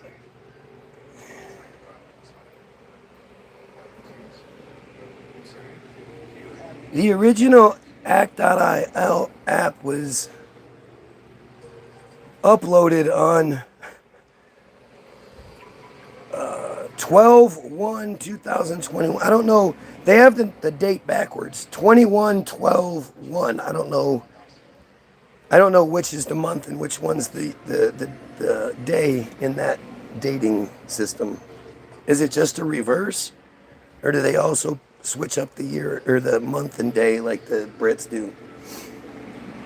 The second narrative is Josh Nathan Cases. Shadowy Israeli app turns American friars into foot soldiers in online war. Archived from the original on July 25th, 2021. Retrieved November 30th, 2017. What are you doing? A new Israeli government-linked crowdsourcing online propaganda campaign. Let's see what this does. Let's see where this takes us. I think we read this one, right? This is from theforward.com, right? What about Hanta? You guys like that? Hanta in Hebrew is nonsense, means nonsense, a lie, a deception, some shit like that. I know you ignore the fact that things have, equivalent words in or similar words in Hebrew, except they constantly mean something shady. Like with grok, right? Grok supposedly named itself Ara. Grok supposedly started calling itself Ara. That was what it supposedly chose for itself as a name, A-R-A. Well, in the Hebrew Bible, the word Ara appears twice. It's A-R-A-H, but it appears twice in the Bible. Such an obscure reference that just happens to mean to gather or collect, as in picking fruit. It's just a coincidence that the app that everybody just tells everything to and asks questions, and the AI app bullshit, right? It just happens to mean to collect or to gather, as in picking fruit. Do you honestly believe that? And then again, Hanta means lie, deception. Do you really think these are just coincidences? Do you ever ask who decides what the names of shit is? You just believe it. You just take it. It's so strange because it's like when you happen to look, you should feel silly after looking it up. Like, I can't believe I ever thought it was something other than blah blah. Yet every time you look it up, it's like worse than you imagine.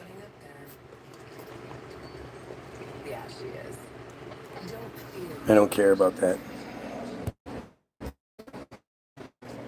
Unless you're talking about the friar.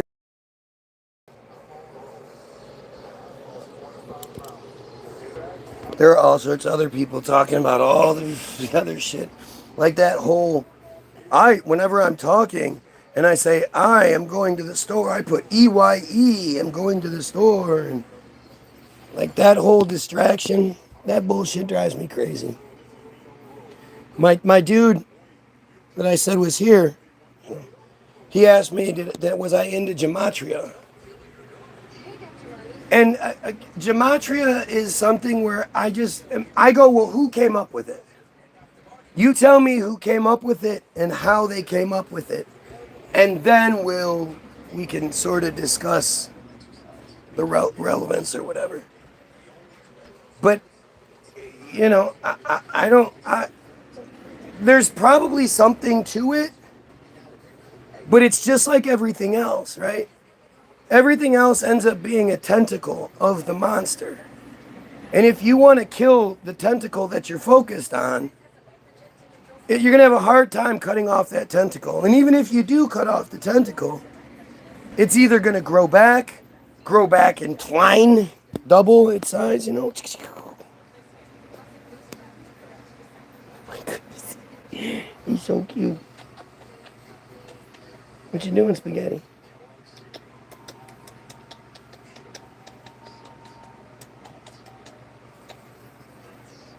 He's my baby. He's my baby.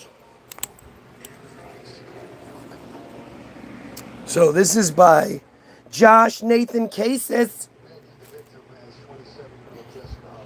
November 30th, 2017. A dozen or so Israelis. Wait, I thought it was originally archived on, must have been 1/12. Because it couldn't have been 12/1 if this article is from November 30th. There we go. A dozen or so Israelis sitting around a conference table at a Friar Community Center in Tenafly, New Jersey, on a recent Wednesday night didn't look like the leading edge of a new Israeli government-linked crowdsourcing online propaganda campaign. Yeah, I read this one. Tapping on laptops, the group of high school students and adult mentors completed social media, quote, missions assigned out of a headquarters in Herzliya, Israel. Later, some planned the shooting of a pro-Israel video that weekend. At the end of the evening, adult mentors filled out a form to send a report back to the office in Herzliya. Call it a pro-Israel human, quote, botnet. The Herzliya headquarters is the base of act.il, a hybrid Israel advocacy effort and online information operation. A joint project of two Israeli not-for-profits, it is led by former Israeli intelligence officers and has close ties to Israel's intelligence services, its Ministry of Strategic Affairs, and American Friar casino billionaire Sheldon Adelson. You guys know about the Adelsons and Trump, right? Miriam just said she was going to give, what, $250 million to Trump to run a third campaign? $250 million. She has $60 billion in the bank. Under there somewhere. He'll be sleeping soon. We've been running. Act.il's leaders framed the program as an effort to counterbalance anti-Israel attitudes online. Like, again, the idea is that people are seeing what they're doing, Goyim are seeing what they're doing, and because we finally have a way to communicate with each other globally without paying an arm and a leg, if you can remember what long distance used to be, like, you know. And instead of being like, we need to fix our shit and stop being such assholes, their thought is that they need to attack online and make, try to manipulate things online, try to shut things down, not stop the bad behavior, just stop the goy from talking about it.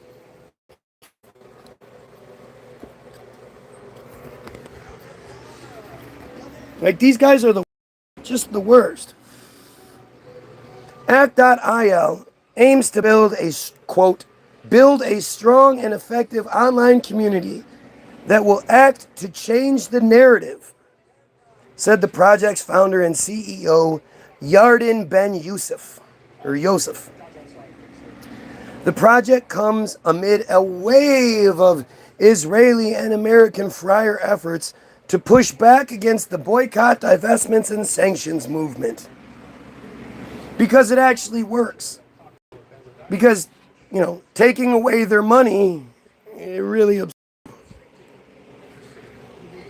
As Russian bots and hackers demonstrated in 2016, did they?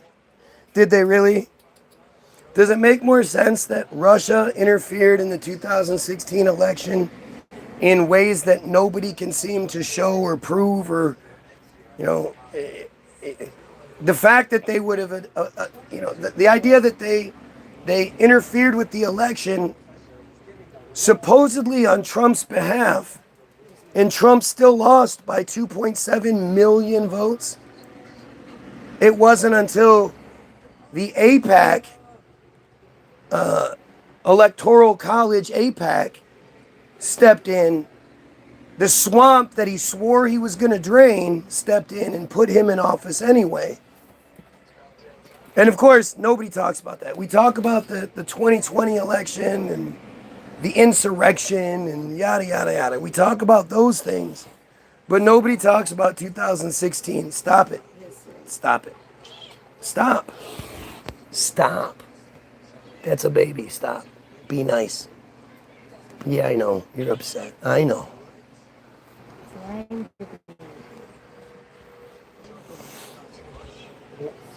But just think about how fucked up this is.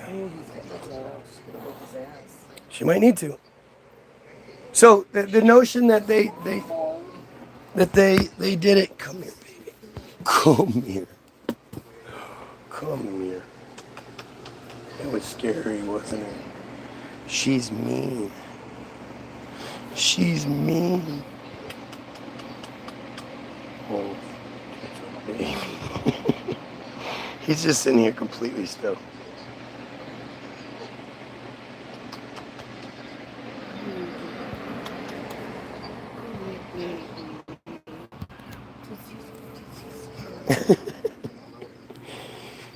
That was funny. The God of Jays is themselves possessing shekels. You know, the thing is, the vast majority of them are just used. Like they're just as much victims as we are. Well, not just as much, but you know, they do have a better, you know, situation. They do get Semitism at the end of the day. But the majority of them are just, you know, dumb inbred. If it was just the ultra rich and powerful and in the club ones doing the things, then it would be too obvious. Hey. She didn't even hit him. She did hit him. No, she didn't. I saw it. Right there. His ear went down. Yeah, it just touched his ear. She didn't scratch it. No. Noni? Who's Noni? Noni could possibly like Guy? Well, I'd like to meet Noni. Or Nooni. How do you say it? Noni or Nooni? Noone.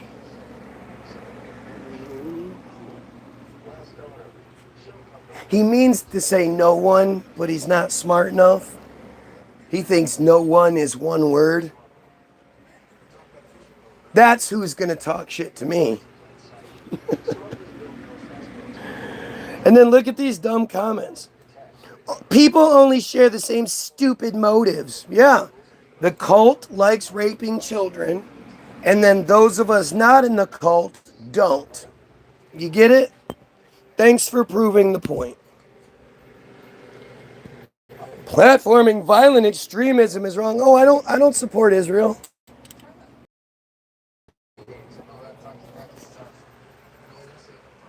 Yeah, the only violent extremism is Israeli, by far.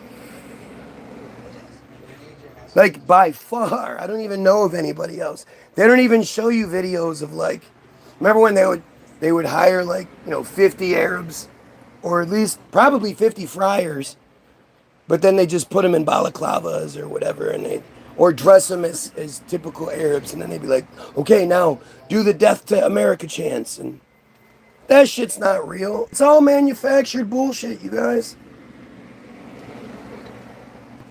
It's all manufactured bullshit. Let's see. As the Russian bot showed, governments and other actors are increasingly interested in seeking ways to distort the information landscape and mold online discourse. Act.il is a new entry into this online propaganda war. Well, it's 2017, so they're a little more seasoned now. But instead of Russian style, by the way, if you're watching, like, share, sub, help out. But instead of Russian style bots and hackers, it has thousands of mostly US-based volunteers who can be directed from Israel into a social media swarm. Am I not perfectly like?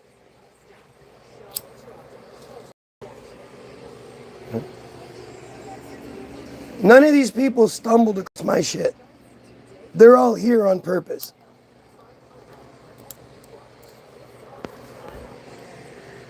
They proudly represent that cult, except for any sort of reasonable discourse or intelligent conversation.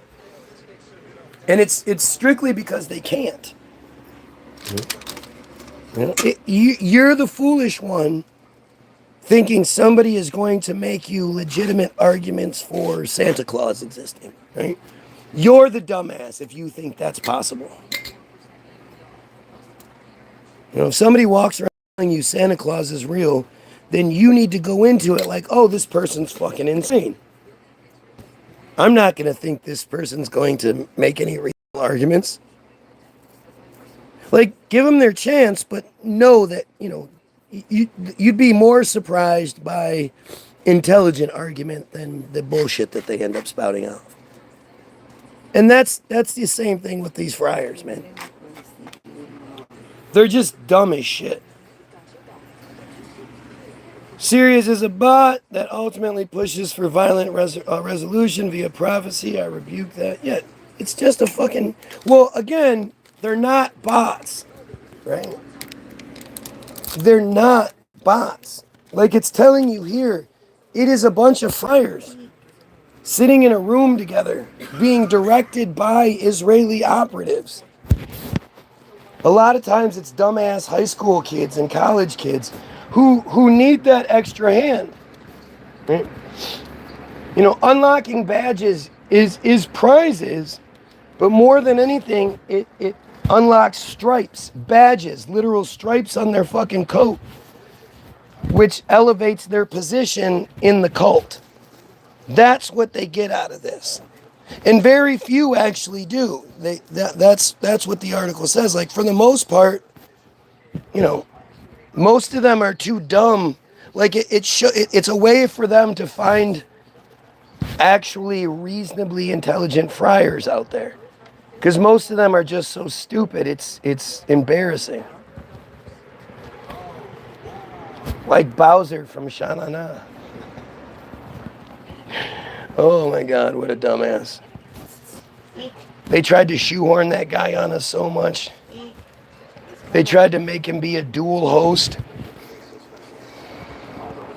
with Gene Rayburn of the Hollywood Squares and Match Game mixed, you know, combination. And you could tell that Gene hated every second of it. Gene fucking hated this no talent hack who clearly was only where he was because of what he was. He literally was a guest on shows like Password and shit like that as the Bowser character. The host is calling him Bowser.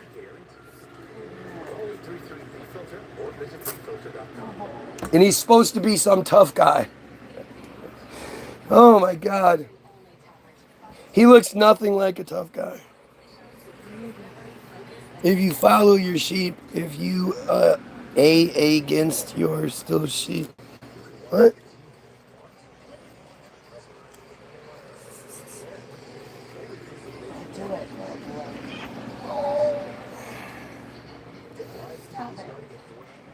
If you follow your sheep. I mean, there's nothing wrong with being a follower, as long as you're following the right thing. If you're following something that you're proud of and that you should be proud of, that's a good thing. Not everybody is a leader. And you know, a whole group of leaders doesn't get anything done. You need proper organization. You need people that are good at what they do, doing their thing, not trying to do something else.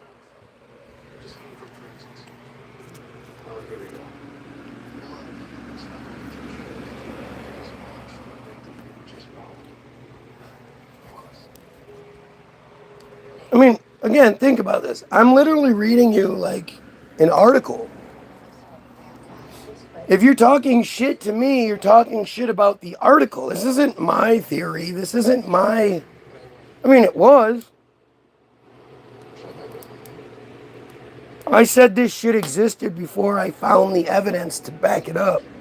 It seemed like it was so obvious to me. I can't imagine why anybody didn't see it. But now that the evidence is right here, it's impossible to deny. You don't see any sort of denial. You just see stupidity. What? She's fine. She's fine. He's fine. Oh, let's see. Act.il's tools include a mobile app and volunteer teams in America. Fully operational since June, June of 2017. Its work so far offers a startling glimpse of how it could shape the online conversations about Israel without ever showing its hand. Remember, I was talking about this, was it yesterday? Maybe it was today. In an effort in which Israeli security officials are playing a strong supporting role, at the very least, it's an effort. Ben Yusuf, an 8-year veteran of Israeli army intelligence, initially told the Forward that Israel's military and its domestic intelligence service, the Shin Bet, request act.il's help in getting services like Facebook to remove specific videos that call for violence against friars or Israelis. Oh yeah, that's what it is. All those people in videos that call for violence. That's all they're looking for. Because that's reasonable, right? Like you could say, well, man, yeah, nobody should be calling for violence. But that's not what they do now, is it? You respect everyone here having strong beliefs? Do you? So if somebody strongly believes that raping children is okay, you respect that? As long as you're good. Yeah. Well, what happens when something isn't good? Then what? Ignore it? Or do you do everything you can to destroy it, especially when it's something so fucking outrageous that pedophilia is a staple of it, is the foundation of it? You don't have friarism without pedophilia. Metzitzia is among their most important mitzvahs. It's as important as anything else, and nothing else is more important than it, as far as mitzvahs go.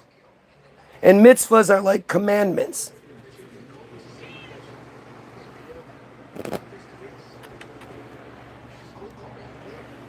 You know, thou shalt not kill is the equivalent of cut and suck on that bad boy.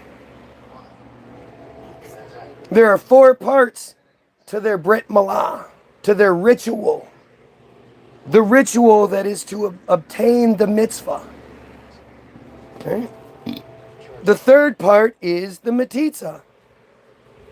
And the ritual itself says if you don't complete all 4 parts of the ritual, you don't do the ritual. You can't complete the ritual.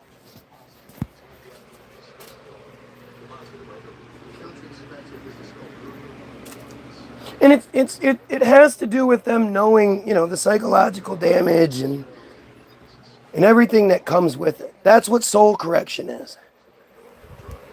None of these clowns want to address the soul correction that happens every 2 weeks in Israel. Every 2 weeks, they are doing the soul correction rituals. And if it's happening in Israel, it's happening in Lakewood.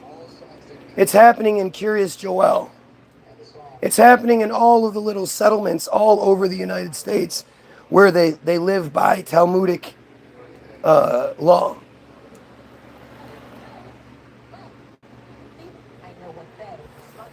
Again, look at the friars doing everything they can to try to change the subject because they know I'm right.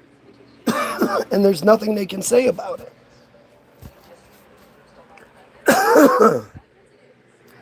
Later, Ben Yusuf walked back that statement, saying that the Shin Bet and the army don't request help on specific videos, but are in regular informal contact with act.il. Oh, okay.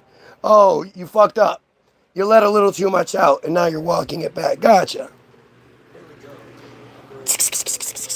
Meow. Meow. He said that act.il's staff is largely made up of former Israeli intelligence officers. You have an acknowledged foreign intelligence operation using American mostly high school and college kids, to outwardly, openly manipulate and affect public opinion. And nobody in our government sees anything wrong with this? This is fucking nuts. He's done.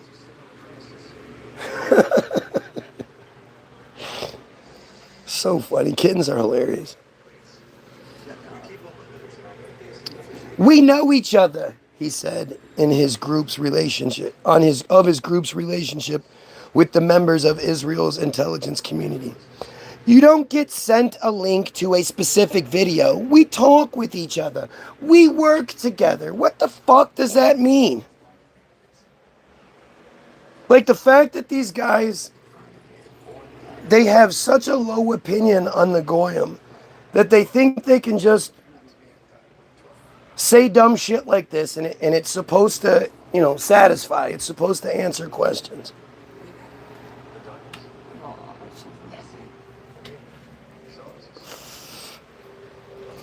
Act.il is a joint project of the Israeli University IDC Herzliya, the private Israeli university, and the US-based Israeli American Council. Begun as a community group for Israeli Americans, Sheldon Adelson has sought since 2013 to turn IAC into a hardline alternative to the American Israel Public Affairs Committee, or AIPAC. This guy wants to make an even more pro-friar organization than AIPAC. Did you know how fucking stupid that is?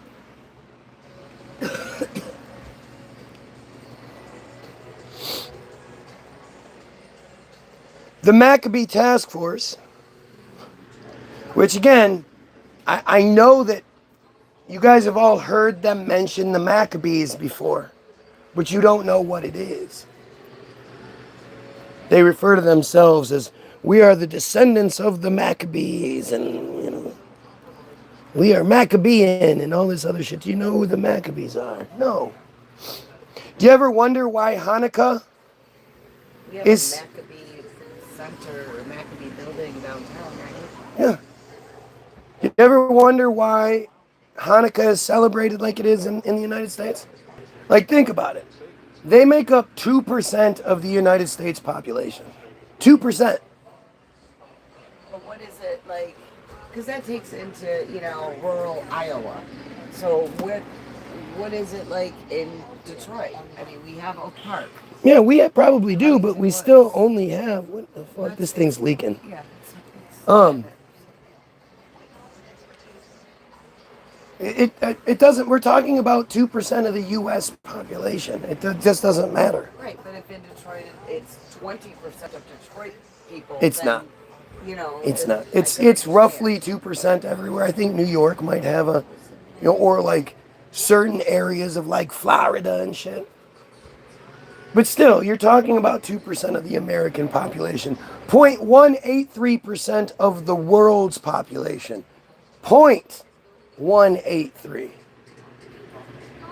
This is less than 1%.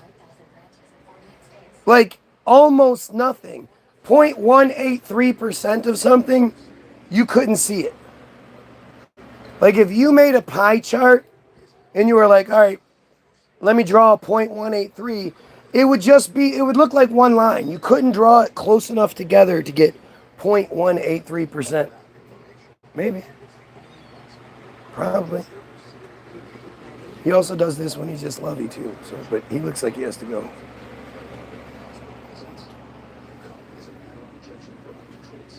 He's a baby. He had a big bottle.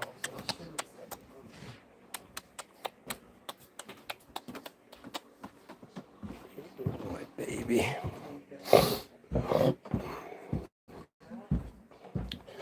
Misguided. Yeah, again, isn't it funny how that's what they say all the time?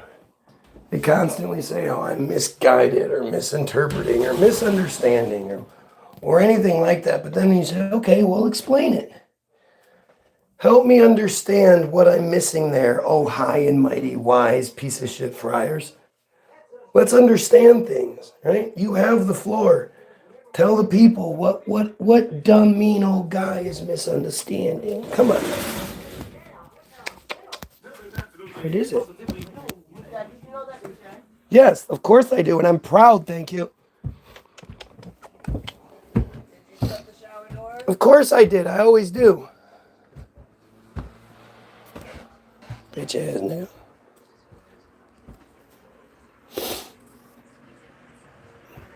The Maccabees. So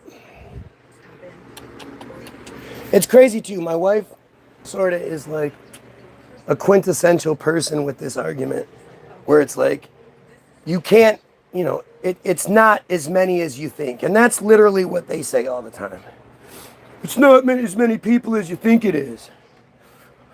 And my response is always the same. Well, until you show me a large population of them speaking out against it, then I'm gonna lump them all together.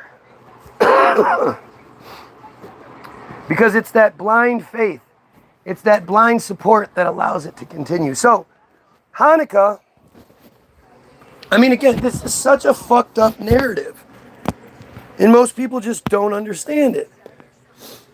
An old program without the king's work done. But Hanukkah is a celebration of circumcision. And just, it's just so fucked up. Here in Detroit, they erect a big ass 30-foot menorah that has natural gas coming out of the top of each of the candles. And they run that shit throughout. 30-foot menorah in the middle of downtown. It is a celebration of, see what I mean? My wife, again, it's like, it's arrogance. I know you don't like that terminology, but it's arrogance. You act as though you know, but you haven't looked into it. No, but I've helped celebrate. Sure, you have seen people do things in front of you. Your arrogance comes in thinking that they're treating you, you're seeing the whole thing.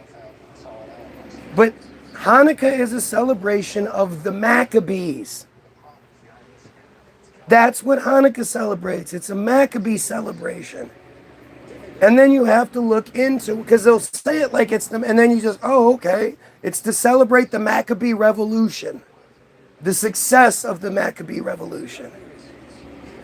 And you just, I guess maybe you assume, because that's what this is what they always tell us, is that they were repressed and they fought back and they gained the rights to be just fun-loving friars. But you just don't understand. And it's readily available for anybody that wants to look. Johannes Maccabeus, in the minus 200 somethings, the Seleucid Empire was the one that was in charge of their area. Seleucids, I don't know how the fuck you say it. And they had put some restrictions. They let the friars still be friars, apparently. Now, keep in mind that none of this is actually true. It's just the bullshit narrative that is given. This shit isn't true. But the Seleucids had said, all right, you can still believe in your beliefs and all, but in this order, this is the narrative as it's presented. They were forced to eat non-kosher food. How? How do you enforce an entire group of people, an entire population, not eating kosher food, eating non-kosher? How do you do that? It's bullshit. The second stipulation was that they were not allowed to worship on Saturdays and had to worship on Sundays. Again, how could you possibly enforce that? true worship takes place in your head. And the way that the friars have it set up, any dwelling where friars live becomes a church, becomes a synagogue. So they could just go to anyone's house and do their services.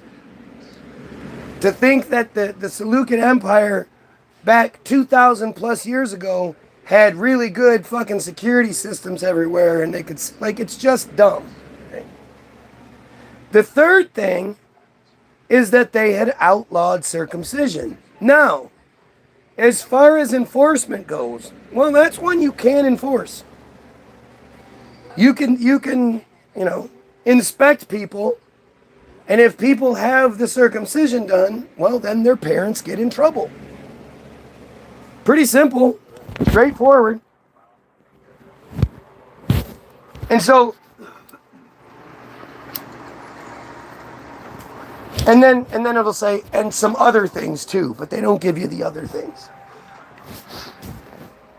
And so one day, Johannes Maccabeus is at the sacrificial altar that existed everywhere. There were all these sacrificial altars because people had to do their sacrifices, I guess. And he's standing there, him and another friar. And then the guard, the Seleucid guard, is standing there because he's the altar's guard to make sure that the sacrifices go according to plan. Johannes says to the other friar, I am so fucking sick of not fucking circumcising. He's not mad, I can't believe we're not allowed to worship when we want to worship. I can't believe, we got to eat this non-kosher crap, this goy slop. Nope. He's mad about circumcision. And he says, I am no longer going to fucking participate in this. I'm going to circumcise. Are you with me? And his fellow friar is like, no, dude, no. They actually let us alone. We have farms and shit. We're good, man. Just leave it alone. It's not that big a deal. Plus, let's be honest, it's pretty gross. And Johannes Maccabeus is like, what? Kills the guy. Then kills the guard. Then goes back to his homestead where he circumcises all of the males in his possession as kids, and I don't know how the fuck. And now the group of Maccabees, which they're called, goes around the area, the region, because they happen to know where all of the other friars live, and they present them with the opportunity. Circumcise yourself and all the boys in your family, and then join us in our fucking trek. Remember, they didn't have horses back then. So I guess they're walking from place to place, maybe riding some camels, I don't know. But these are all freshly circumcised men, are going around the hot, dusty, sandy region, giving them the option to circumcise and join or be killed. And there were several, lots of them, that didn't want to do it. And so the friar group killed the entire friar family and moved on. Eventually, they built up a big enough army that they could attack the Seleucids, I don't know. And they got their asses kicked. They're friars. What the fuck are you talking about? And they would build up the nerve, sort of attack, get their asses kicked, and retreat. And this happened for a little while. And eventually they were like, hey, why don't we do what we always do and meddle from the top down?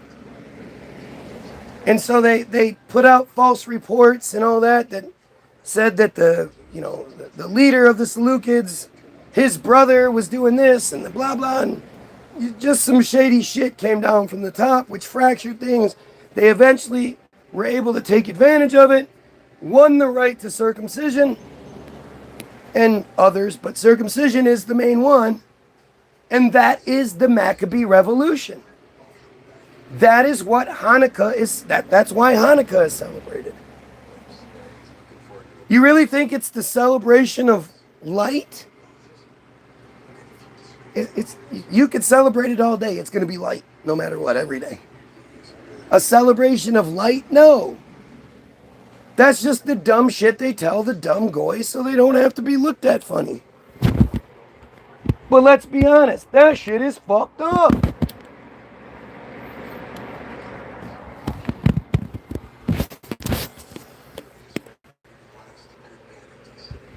People just don't understand. And notice, nobody's going to be here and tell me what I'm fucking wrong about. Right? What am I wrong about here?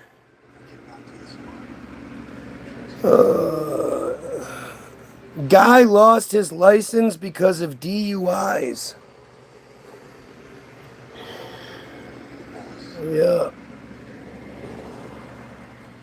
I mean, look how stupid they are. Pat's IP address is Tel Aviv. What a surprise. So there's a guy on here that's searching all these IP addresses. And time after time, they come back to Tel Aviv. There's all kinds of programs available for that shit.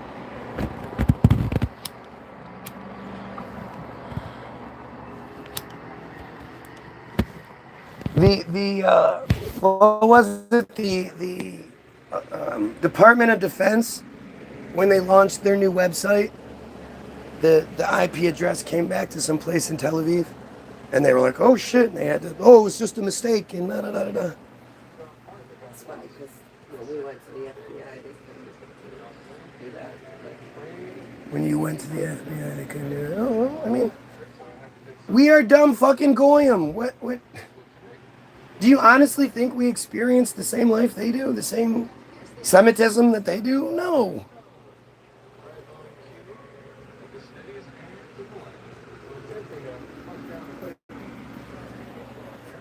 Now look, they're attacking Pat. If Pat's wrong, why are they attacking Pat? Yes, Anticus. That's who it was. Anticus, a violent terrorist. Yeah. That's what the problem is. Not you fucking baby dick suckers. No.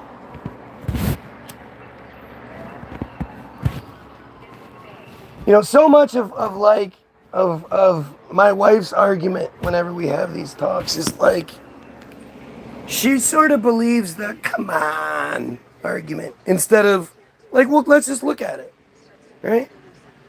These people, especially the Hasidiotics and whatnot, in these communities, these huge settlement communities all over the United States, especially places like Lakewood, they live their life by Talmudic law. Everything they do is based in Talmudic law, following it to a T. Do you honestly think they do everything but a couple of things that the Goyim find unacceptable? What would make you think they would stop doing their most sacred religious traditions because the Goyim don't like it? You don't want to believe that a group of people can be so fucking sick. So you come up with these excuses. Oh, well, I never heard about it, and I was never invited to a bris. Of course you weren't. You weren't even married to a real Jew, so... Hello? Like, what are you talking about? Her ex-husband was at like 13 or 14 or whatever. His mom married a friar, and suddenly they went from celebrating Christmas to now they're friars. And he was like, what the fuck? So he and himself, his mother, they were never accepted as equals. Now, when she gave birth to the daughter with the friar, the daughter was a queen. She was, everything. But the two boys, the Goyim boys from the previous marriage, they weren't shit. And yet, he did take advantage of it. He had a painting business. Okay. And he didn't have to advertise. He didn't have to do anything. He would just, his mom would say, hey, my son's doing paintings. He's a painter. He'll give you, and the word would spread. And he had tons of business from the friars alone. Just that simple. All right. If you do it, it just touches the lower bound 150 miles. There's no hiding.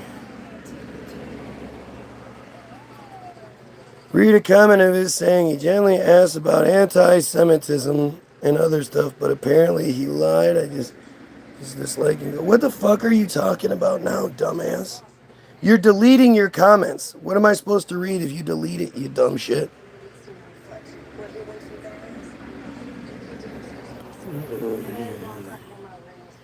Yeah, it's me doing it. I'm also my own moderator and typing shit while I'm not even looking at the screen most of the time. Totally makes sense. How come these guys have so much to say but won't explain why metzitzia is okay? How come they won't talk about soul correction?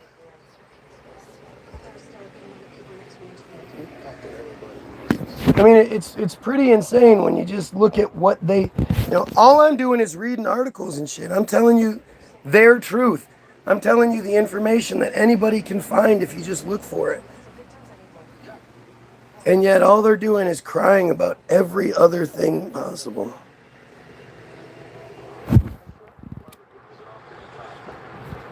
Now we have some dumbass talking in gibberish, copying, spamming his stupid ass comment. Yeah. Look how stupid they are.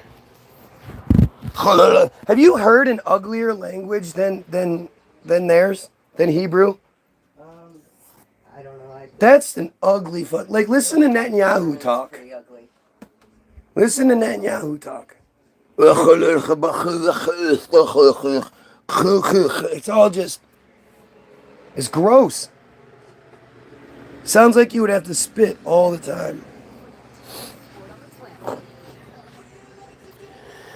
Anti-Semitism from start was meant to describe hate for friars. No, it wasn't. Not hate for Arabs. It's not about hate for them at all. But see, that's the dumbass nonsense that you talk because you don't know. If it was hate for friars, then it would be anti-Jewish. You would just say that as what it is. You wouldn't use a specific word. Semitism means policy and predisposition. Semitism is supremacy. So anti-Semitism is anti-supremacy. It's a good thing. That's why they focus on it. They don't care if you believe their shit. They don't care if you're pro David and all their other. They don't care. They don't want, like, they're the only group that doesn't want you to join. Muslims want you to become a Muslim to help save your soul. Christians want you to become a Christian to help save your soul. Friars want you to become a Christian. Because Christians have somehow been tricked into believing that the bad guys in their Bible, Satan is not the bad guy. Satan makes a couple of appearances. The true bad guys in the Bible are the sons of Abraham, and Abraham being the big bad.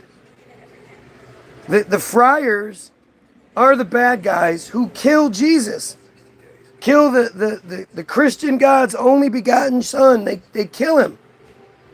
And yet you dumb Christians think those people are your God's chosen people. Do you realize how fucking stupid that is?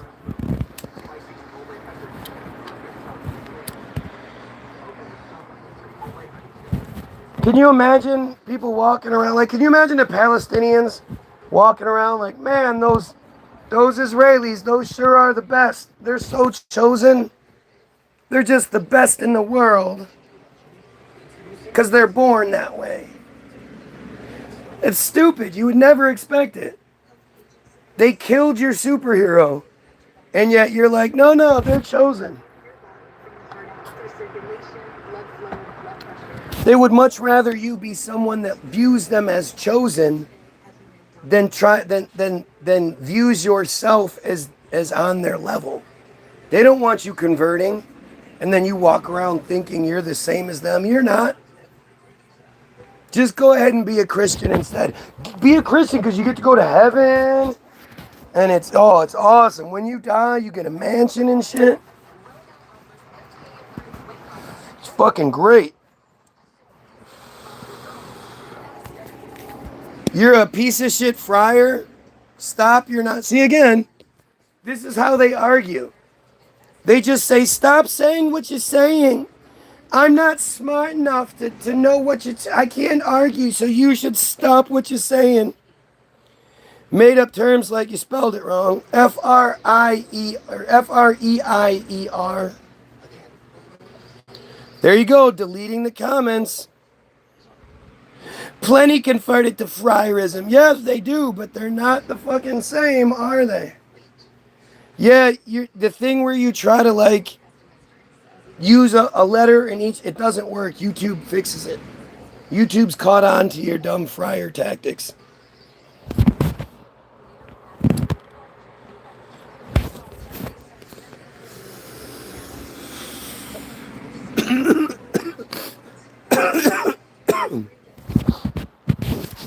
This is what they do, man. They're cowards. They're pedophiles. They're fucking disgusting weirdos.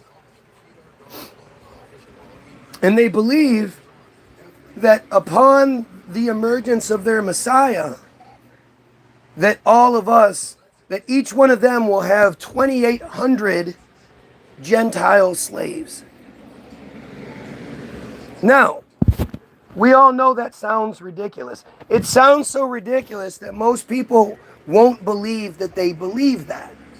That you're just making up something to make them sound bad. No, they believe it.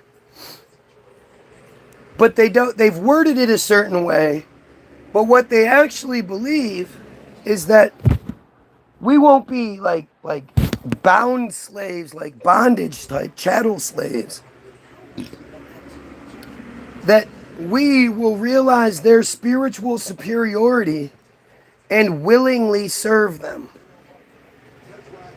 That's what they believe. And if you think about it, again, there's no way one of those little fucking disgusting troll cowards could ever control 2,800 of us. We just beat him down and take his shit. So it's not a literal form. It's that it takes 2,800 of us living our lives, you know, working, providing, whatever, you know, fixing cars, fixing French fries, cooking French fries, making clothes, being the spouse of the guy that makes the clothes, whatever. The mail, the electricity, the gas, the water, maintaining all of that. And they've basically created that narrative. It's just backfiring now because it's not real. But the whole concept of Israel was to be a utopia where they didn't work, but they had everything. And you can't have everything without working for it, unless you have robots or some shit. But obviously there were no robots. So the entire intention was to enslave the people there so that they could have what they wanted.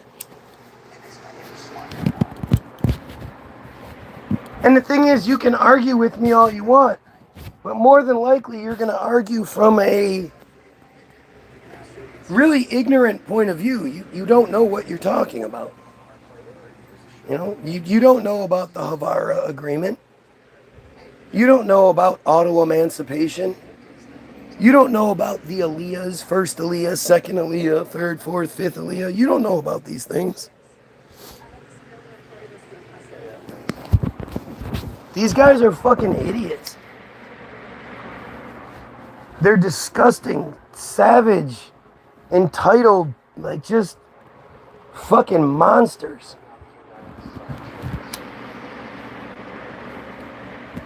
It's literally a sickness. Like they don't have any sort of goals of assimilation, of joining the crowd and just being a one united people moving forward. No, that's not what they want. Anyway. Joint project is begun as a community group for Israeli Americans. Sheldon Adelson has sought since 2000. Oh, we've already read that. At the center of act.il's operations is an app made public in June.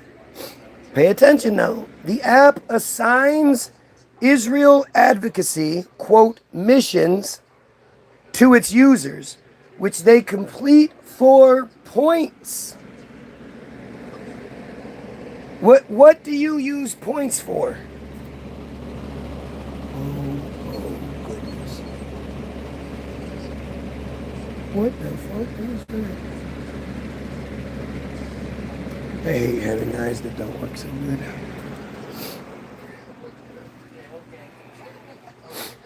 You don't have points so that, you turn in the points and you don't get anything for it. What's the point? What's the point of points if that's not the case, right?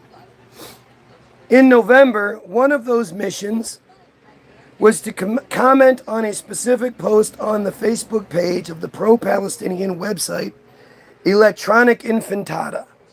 The post linked to an article that criticized the Dutch embassy in Israel over a promotion it was running in the Israeli supermarket chain Shafruzel, I don't know, which has locations in the West Bank settlements.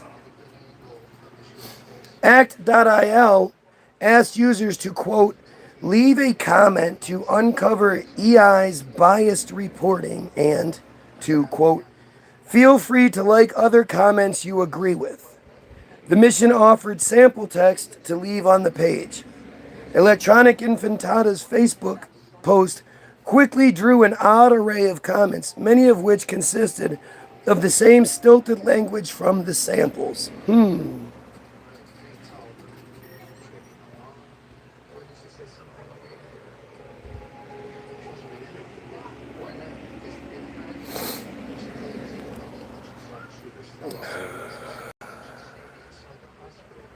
Promoting different cultures and foods in Israel is a great way to bring people closer to one another.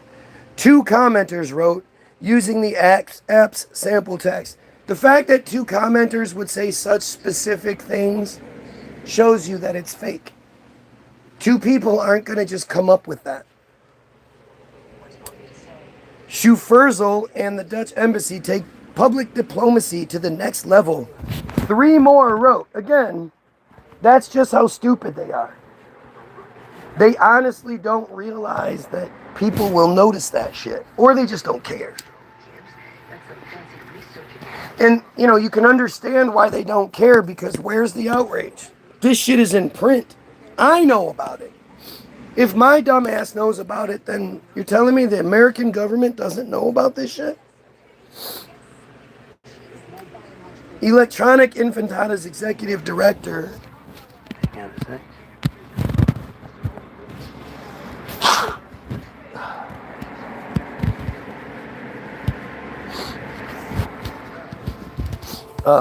Ali Abdullah Abumia, I don't know, Ali we'll call him, said that he hadn't noticed the strange commenting pattern. Even if he had, there would have been no way for him to know that act.il had targeted his site.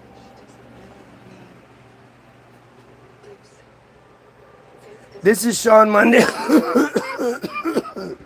This is Monday. This is what Monday is experiencing. He just doesn't realize it. Again, why would anybody, why would you go on to one pedo hunter's page to shit talk them and tell them to be more like another one? Especially one like that actually does it.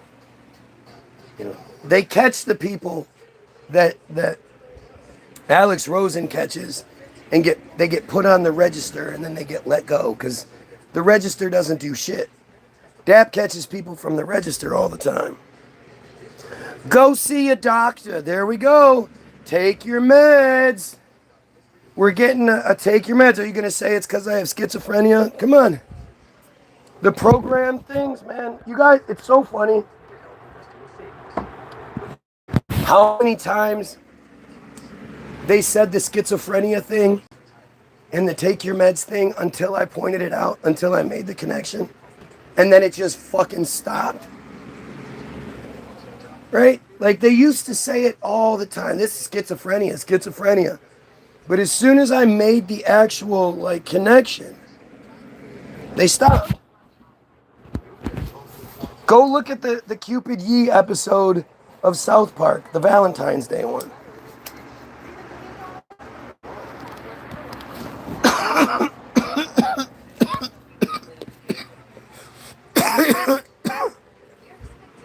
Cartman has an invisible angel, size of a cell phone. Looks just like him, a naked version of him with wings on it. It's an angel. And you know how South Park, the friars from South Park love fucking drawing little boy penises. Little kid, they love, it's like they got the okay to make penises on the show and they draw them as much as they can. So fucking weird. So fucking friar, right? And I guess there are 3 Cupid Yee episodes, but this one in particular, Cupid Yee hasn't been taking his medication. Or Cupid Me, I'm sorry. Carmen calls him Cupid Me. And because he hasn't been taking his medication, he's now Cupid Yee, as in Kanye. He has a little sideways hat and a jacket, and he's going around talking about how Kyle controls Hollywood. And I wish that one dude from earlier was still here. The guy that brought up the Jesuits. Because I'd ask him if he's seen Hollywoodism. I'm going to send him the link. Hollywoodism is the most important film ever made. Ever made. Hollywoodism was made in 1998 by the friars as a flex. They talk about that they control Hollywood. That they don't say how they created Hollywood, but that they have controlled Hollywood basically from the beginning. They run it with an iron fist, and that they still do to this day. And how they used Hollywood, essentially you could say, the American dream is the Jewish dream, is actually a quote that's said multiple times in the movie. And they basically brag about how, not basically, they brag about how they used Hollywood to create not just the America they wanted, but the world they wanted. And so, just like Israel Hayom, Bottom of Darkness, the 3rd link in the description, is the most important article ever written. Because it tells you why they think the way they do. Hollywoodism shows you why you, dumb Goyim, think the way you do. It's all a manufactured reality, for them, by them. And Hollywood was their main weapon. You know that like Satanism, the idea of Satan and Satanism and shit, that's a new concept. That sort of started really being a thing in the 80s. Back in the early 19s and throughout the rest of it, nobody worried about Satanism and shit. That wasn't a thing. They created the satanic panic in the 80s to cover for the fact that everybody was starting to realize it's them. And if you look at a lot of the satanic symbolism, it's their shit. It's all them. The satanic star, gee, what's that look like? That's fucking insane. The tactic resembles a well-documented online propaganda strategy called flooding, employed at a much larger scale by states like China. According to David Posen, a professor at Columbia University's law school. Gee, Columbia University. Flooding constitutes blasting a large amount of content into a particular web space. You just distract attention away from messages that you don't want to get focused on. I mean, that is the crux of what I keep trying to show you guys. Whether it's Naomi Elkins or man, I had a few examples and I'm blanking at the moment. But Naomi Elkins is where they give you the story of the mother drowning her two children, kneeling on one of them as the bathtub fills, and blah, blah. It's this awful, awful story. So that you don't go, hey, wait, that looks more like a soul correction ritual gone wrong. They give you the thing to focus on, and oftentimes the thing to focus on is horrible.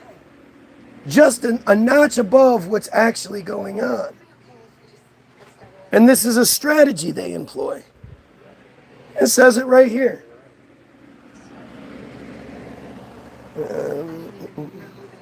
He cited a study by a Harvard political scientist that found that Chinese government pays workers to post hundreds of millions of pieces of content a year to flood Chinese social media sites. Act.il, of course, is not operating at anything close to that scale. Of course not. They're also not operating within their own country like China is. Volunteers acting of their own volition, not paid workers, do its work. Ben Yosef said that the involvement of real activists is key to the concept. Companies in Israel had offered to build him a botnet to automate the sort of social media tasks his app assigned to users. He said he chose not to do so. We believe in real people, he said. Well, they already have Team Jorge. So why would they need another Team Jorge? They have Team Jorge and then hundreds, if not thousands of other Israeli black ops organizations using the same advanced impact media solutions, AIMS software that's capable of creating, in 2022, it was capable of creating as many as 30,000 bots at any given time to focus on any given thing, which is why you have Ian Carroll, which is why you have guys like Dan Bilzerian. Ian Carroll doesn't exist online before March of 2023. Do you understand how fucking crazy that is? Do you understand how crazy that is? How does such a prominent figure, such a guy so proficient at online activities, a guy that gave you a software to download to your phones like dumbasses, download to your computer like dumbasses, Web, W-E-B-B. Like Promise. Like the Promise software that Maxwell sold to the United States government that allowed Israel the back door into anyone who used it. What do you think Web is? Where do you think Ian Carroll came from? Where did he go? Is Ian Carroll back yet? Has he reappeared yet? Or is he still MIA? And why doesn't he exist anywhere online? No pictures, nothing, prior to March of 2023.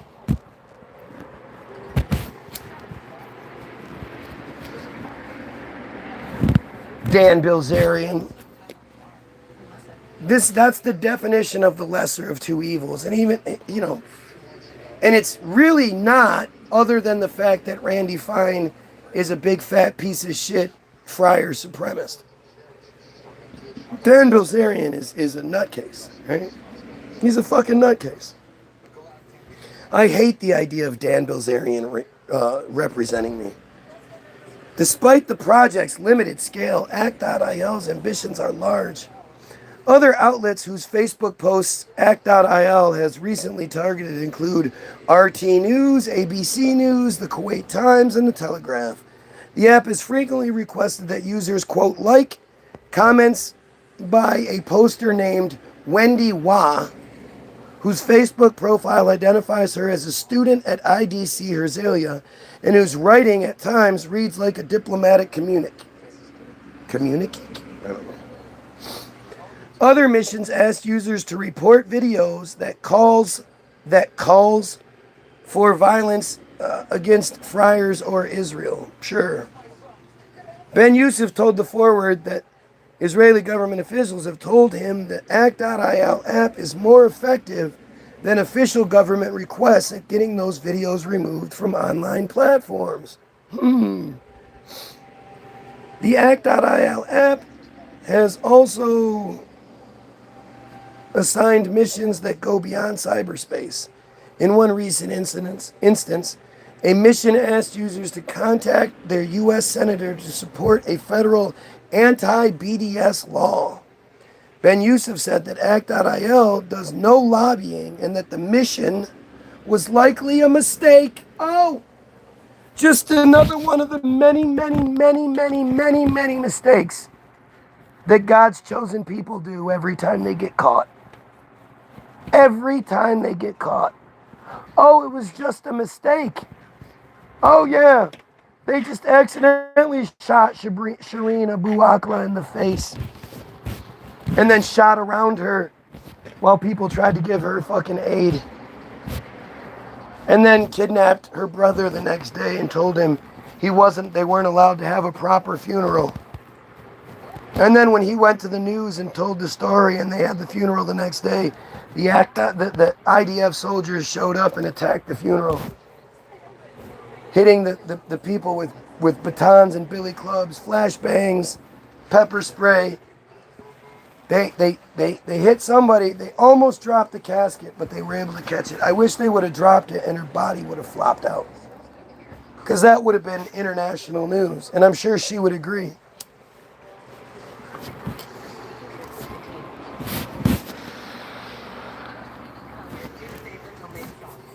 Federal law in the United States requires that individuals trying to influence American policy on behalf of foreign principals register with the Department of Justice as foreign agents. Legal experts told the Forward that act.il's activities as described likely would not require registration under the Foreign Agents Registration Act. Why? Yep. You don't like when people read? Look at me making all this up, right? Like your uncle who thinks satellites are following him. Listen to me read a fucking article to you that explains everything, because I'm making it up. You can see at the top. It says Forward. And underneath it, it says Jewish Independent Nonprofit. Weird, huh? Must be like your uncle.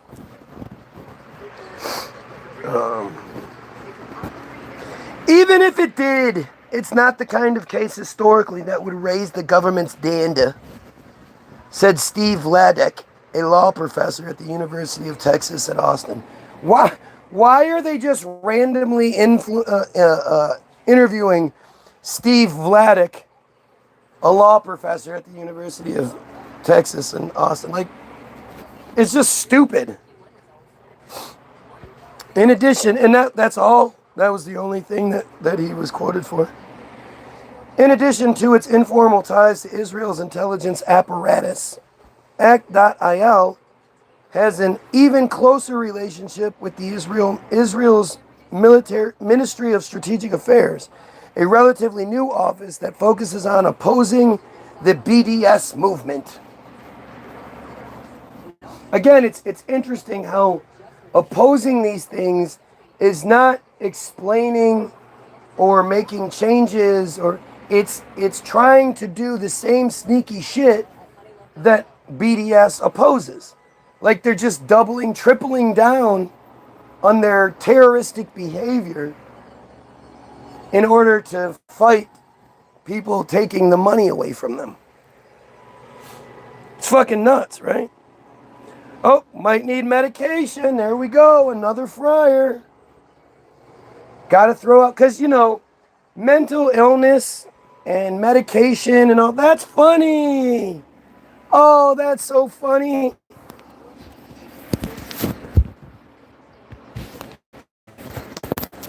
Instead of actually making intelligent responses, arguments, make funny jokes about mental illness. make pedophile jokes. Oh, that's so funny. And the thing is, if you look at auto emancipation from all the way back in 1881, which is considered to be a fountain here, let me show you real quick. I don't want to misquote it.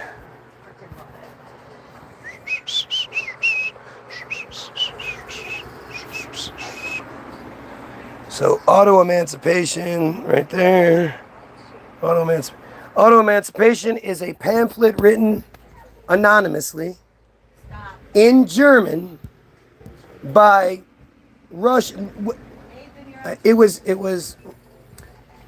said to be written by this guy much after the fact, but written by Russian Polish friar doctor who was only a doctor because he got his law. Oh, I'm sorry. Sneaky woman. That was my pickup.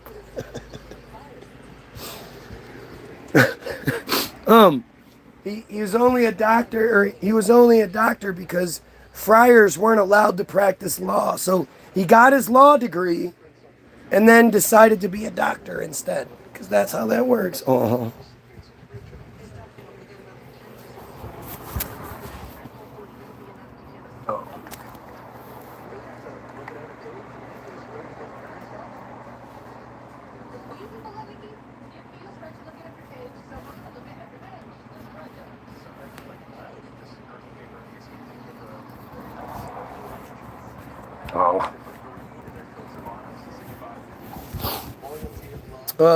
And activist Leon Pinsker in 1882. It is considered a founding document of modern friar nationalism, especially Zionism. What do you think the first arguments are going to be for this? Pinsker discusses the origins of anti-Semitism and argued for friar self-rule and the development of a friar national consciousness. He wrote that friars would never become the social equals of Goyim until they had a state of their own.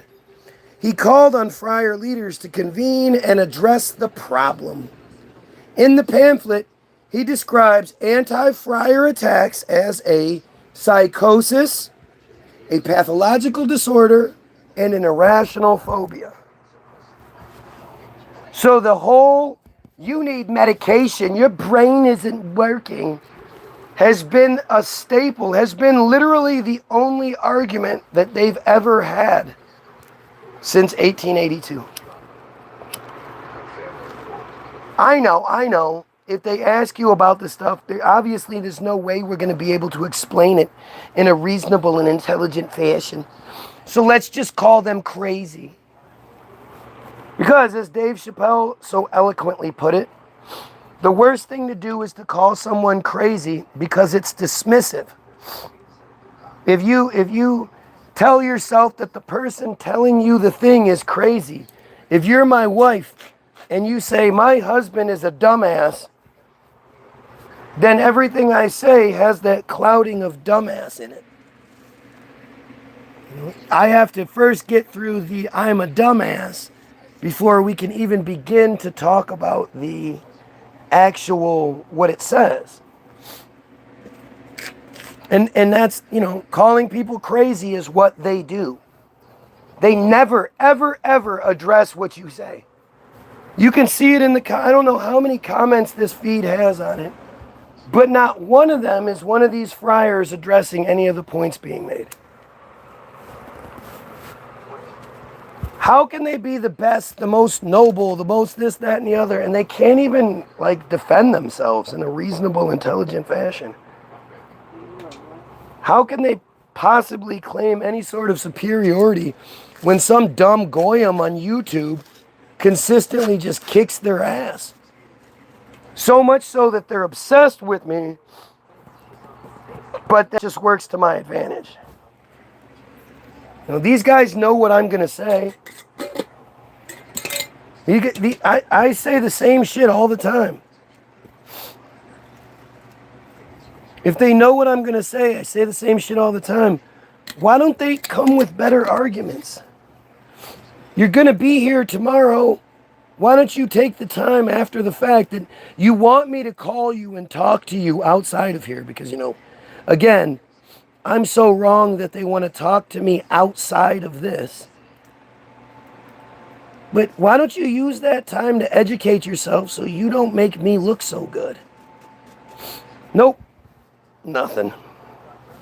They need to check themselves before they wreck themselves. Indeed.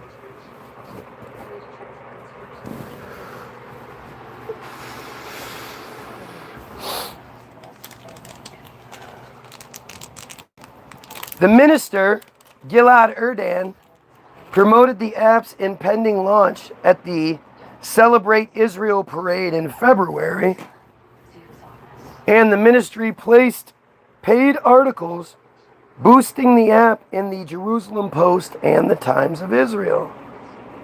I wish I could see what those ads said. I mean, we know how selfish they are, so you would have to appeal to their own selfishness. So what was the appeal? What was promised as a reward to get them to spend their time doing this? I mean, remember that the vast majority of them are just brainwashed little fucking soldiers anyway. Broken mentally from 3 to 12 through MK Ultra type ritual bullshit like soul correction.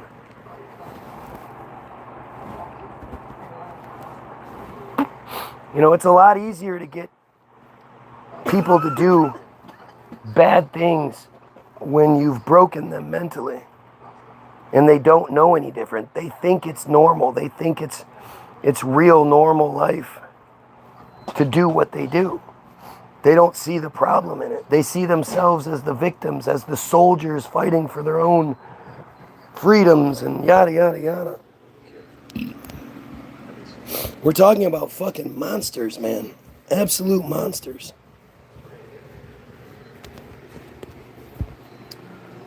A spokesman for the ministry said that act.il, quote, is a separate entity from the Ministry of Strategic Affairs. That's like when Charlie gets killed, and Netanyahu immediately goes online like, we didn't do it. We didn't do it. We just wanted to say that. We didn't do it. You come home from somewhere and your kid runs up to you and says, well, I didn't break the lamp. Are you like, oh, there's probably not a broken lamp and he probably didn't do it? Like they're just, again, in 2022, just before the shift happened to, getting ready for the October 7th false flag where no Israelis were killed or taken hostage. What was it? Not the WHO.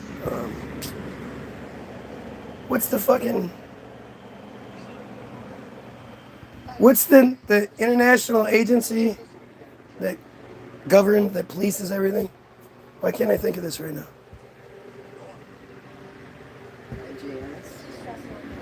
No, Interpol?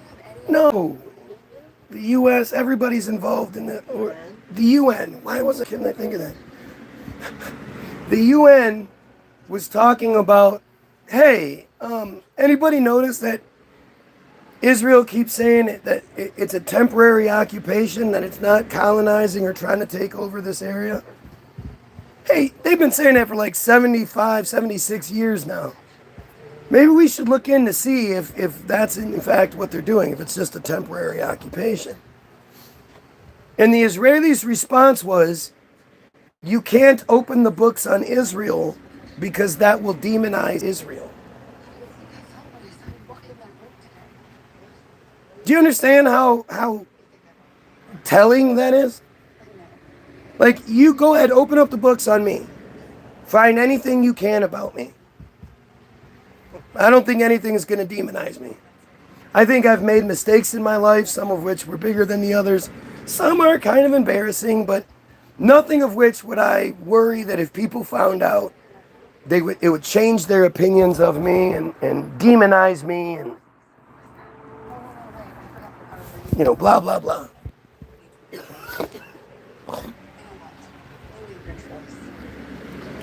If Israel was the good guy, they would encourage, yeah, go ahead, look at everything we've done. You'll see that we are the good guys. We are the righteous ones. You don't stupidly say, don't open up the books on us, that'll demonize us. Even though it worked. The books weren't then opened. If there's nothing in there to demonize you, why would it? Right, exactly. Exactly. Simple. But that's what you see consistently with these pieces of shit. The ministry said that act.il is a separate entity from the Ministry of Strategic Affairs. Well, why would you say that? Ben Yusuf said the Ministry of Strategic Affairs is a partner, but does not order specific missions. They just talk about it, remember? They just talk. They just have talks about things. He said that his team is on a Ministry of Strategic Affairs email list that highlights issues selected by the ministry. No, we're partners, but we don't do specific missions. They just send us lists with highlighted things that we're supposed to specifically focus on. Why would you say anything otherwise? Agenda 2030. I'm old enough to remember when it was Agenda 2020. So who knows? Are they just going to move it again, or is Agenda 2030 the real thing?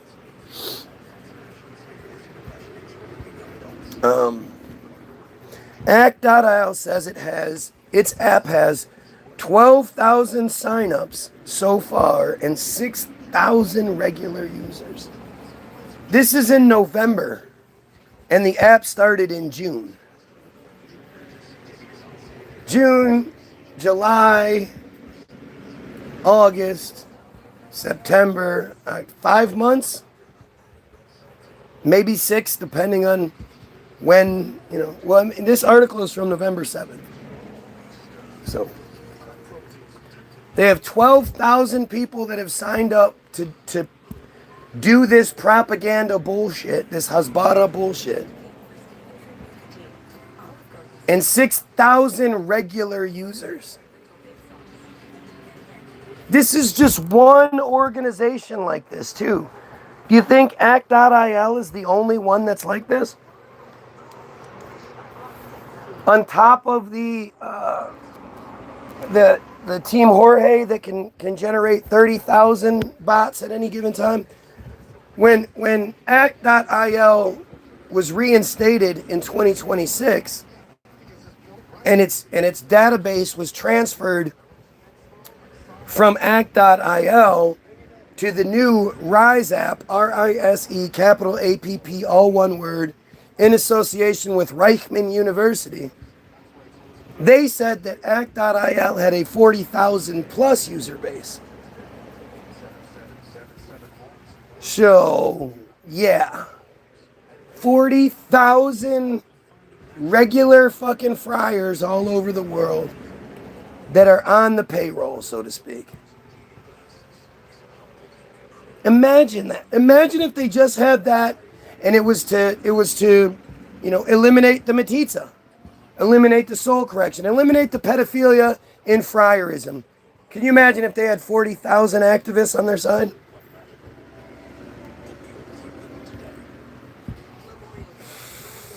Imagine if I had 40,000 following on this page.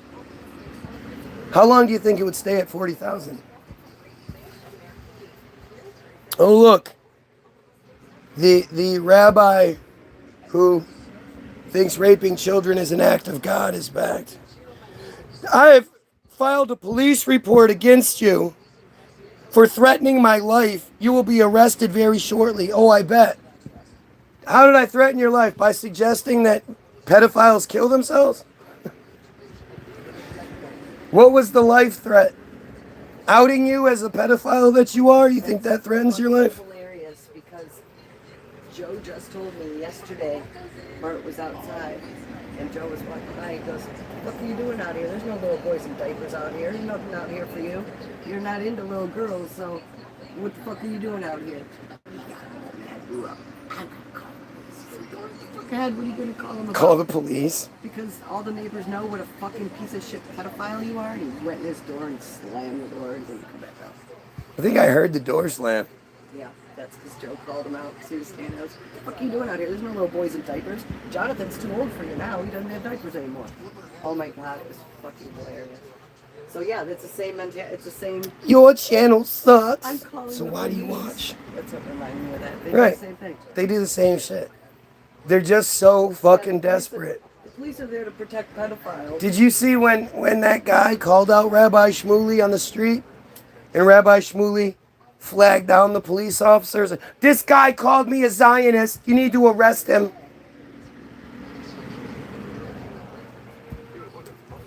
Right? And the thing is, again, the guy that thinks raping children is an act of God is now lying. You know he didn't call the police. You know all these things. But this just shows you they have zero credibility. Zero.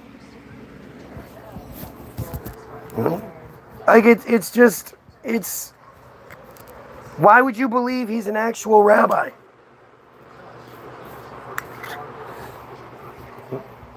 These are just they're fucking, it's what I'm reading you. The users are located all over the world, though the majority of them appear to be in the United States.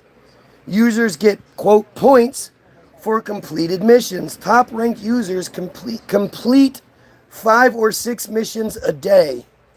Top users win prizes, a congratulatory letter from a government minister, or a doll of David Ben-Gurion, Israel's founding prime minister. Their prizes for this work is a doll. What kind of sick pieces of shit are they? Is it like a blow-up doll? Maybe it's a blow-up doll. It probably already bent over. Mm-hmm. So it's bent over and it has a mouth open so you can hit either side. Yeah, but David Ben-Gurion was an adult. So? They don't like adults. Right?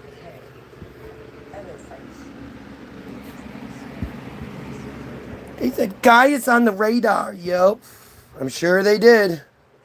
Which police did you call?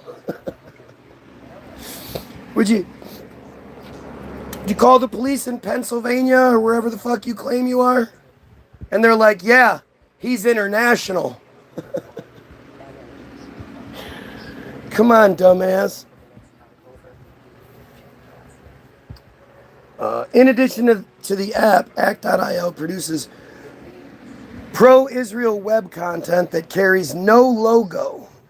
It distributes that content to other pro-Israel groups, including the Adelson-funded Friar Fraternity Alpha Epsilon Phi and the Israel Project, which push them out on their own social media feeds. They use no logo, so you can't trace it back to them.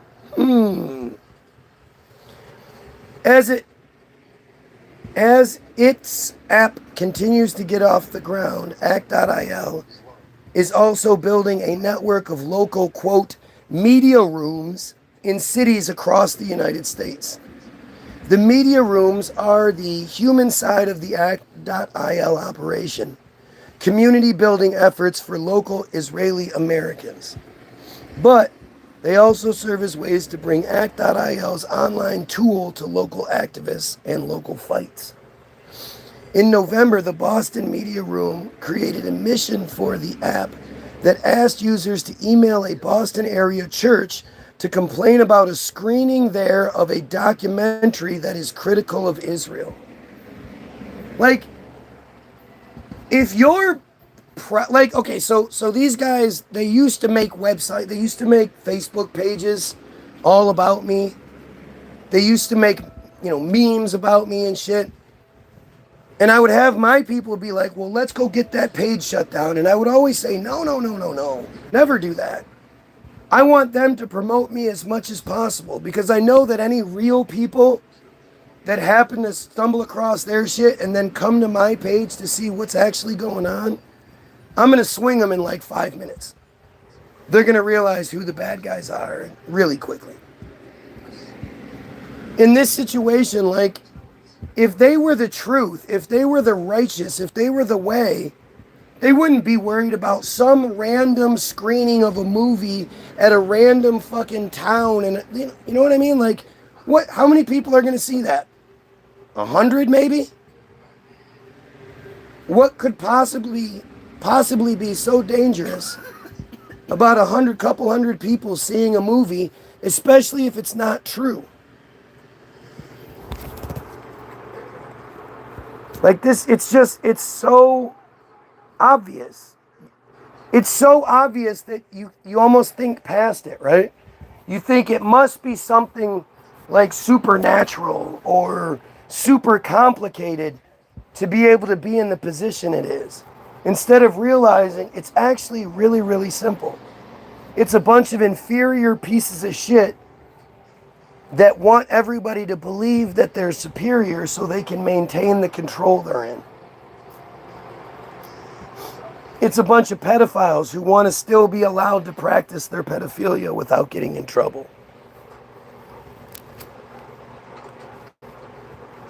It literally makes no sense outside of what I'm saying that some dumbass in fucking Michigan would have 7 viewers, 17 likes, 2,600 subscribers plus, going live to talk like I talk right now about these crazy things that I'm talking about. And yet I have multiple people, quote people, profiles that consistently come here day after day for hours on end, begging for attention and proving the point over and over. Like, it just doesn't make sense. Why would I have all of these IP addresses out of Tel Aviv focused on me if what I'm saying isn't true? If they weren't terrified of me, you know, I would just be another nothing goy. Doesn't deserve their attention. You know how many people out there are pushing some version of Jesus or some kind of dumb bullshit one way or another? And these guys aren't there. They're not worried about Christians' belief in Jesus. That's why they gave it to you to begin with. They're not worried about the Christians standing up and they already know they can manipulate you. You're dumb as shit. You believe in Sky Daddy. Clearly they're worried about me because what happens on my feed doesn't happen anywhere else. None of you have ever been attacked for watching somebody. You're watching a truther person and you start getting messages from random people and your shit starts working all wonky and blah, blah, blah. It's never happened to you before. It won't happen to you if you go watch anybody else. My feed, different story. Your hate proves we're right. What do you mean? Like, my hate is well-founded. I'm proud of my hate. You make it sound like hate is a bad thing. Go ahead and tell me why I shouldn't hate pedophiles. Why I shouldn't hate genocide. Go on and tell me. Why I shouldn't hate insane cult worshiping, psychopathic bullshit. Please, I'd love to hear why my hate proves you right. I couldn't be more proud of my hate. I'm actually more proud of my hatred in this instance than I am of even like my children, right? Because my children are things that they're mine. I'm supposed to, according to society and shit, I'm supposed to be proud and this, that, and the other. When it comes to this one particular issue, I'm not only supposed to think the other way, I'm like, it's demanded that I think in a different way. And yet I'm smart enough, I'm good enough, I'm me enough to not fucking listen. You can't tell me I shouldn't hate pedophiles. Who the fuck do you think you are? You can't tell me I shouldn't hate a goddamn psychopathic, pedophilic, genocidal cult that believes in their own supremacy. Go fuck yourself. And that's something that, again, I'm not supposed to feel that way. Everything in my society goes against me feeling that way, and yet I'm better than you. I'm better than you are. Because you know this shit exists too. You might not know the levels that it exists, but you know it exists. And you know that you're not brave enough to say anything about it or to look and either prove yourself wrong or right.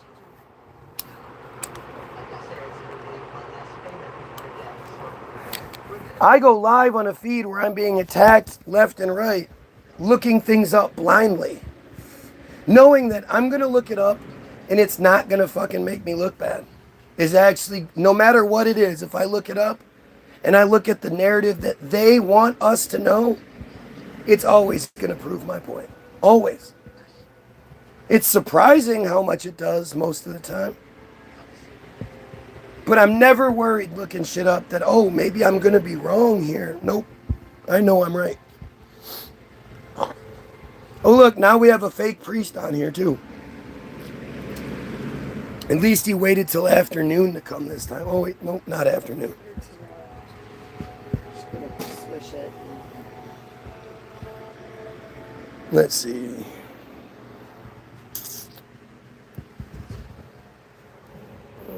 The proposed text of the email likens the screening of the film to the white supremacist riot in Charlottesville, Virginia, and calls the film's narrator, Pink Floyd frontman Roger Waters, a well-known anti-Semite. Like, that's a bad thing. Again, you oppose their supremacy. If you oppose friars having policy and predisposition favorable to them, there's something wrong with you. You walk around saying, hey, we're all equal, no one's special. Like, you're not special. We're all equal. There's something wrong with you. While some friar activists have campaigned against the film screening, local friar establishment groups, including Boston's Friar Community Relations Council, pointedly did not. Just think about this. The Boston Friar Community Relations Council, the friar this and that and the other, how many fucking groups do they have? For such an oppressed people, they sure do seem to have a lot of Semitism. Tammy Levy, an IAC employee, runs the act.il media room in Tenafly. On the Wednesday the Forward visited, Levy opened the evening session with a PowerPoint presentation, not a prayer. Going around the room, Levy asked the adult and high school student volunteers for advice for a few of their number who were being sent out that weekend with a hired professional videographer to shoot a pro-Israel video in Washington Square Park. I wish I knew what this video was. I'd love to see it. Enjoy the mission, one adult mentor said. The Boston and Tenafly media rooms are 2 of 5 planned or active in the United States. The Boston wing operates in cooperation with the quote, combined friar philanthropies of Greater Boston, that's another group. Another soon to be open in New York City will be hosted in Manhattan by the Paul R. Singer Foundation, funded by the Republican hedge fund billionaire, of course. In New Jersey, Levy also runs regular act.il advocacy training sessions at the Fritz School, a local friar day school. Imagine if this was Muslims doing this. Like, can you imagine the outcry if it was Muslims? The racist epithets that would be everywhere. It would be a fucking circus. We go a little bit deeper. So we go a little bit deeper so they actually understand everything they're doing, Levy said. Oh yeah, I bet. Much of the work of the media room seems to be managed closely by Ben Yusuf's headquarters in Herzliya. How is this not a foreign agency?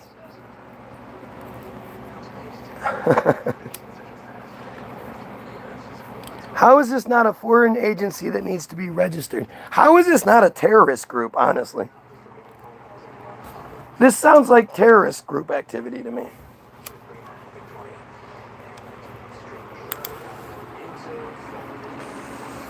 Levy said that ideas and material for the weekly sessions comes from staff at headquarters, but I thought they didn't do that. You see how they constantly contradict themselves and out themselves?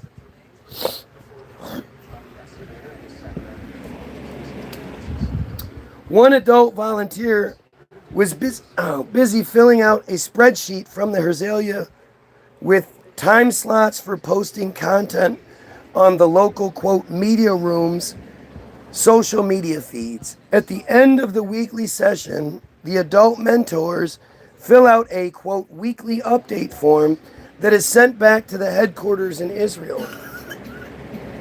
What am I missing here? Act.il is difficult to contextualize within the traditional frameworks of online propaganda campaigns. Right, there's nothing else like it. Edu Kilovati, a cyber fellow at Yale Law School Center for Global Legal Challenges. Gee, I wonder if he's a skull and bonesman.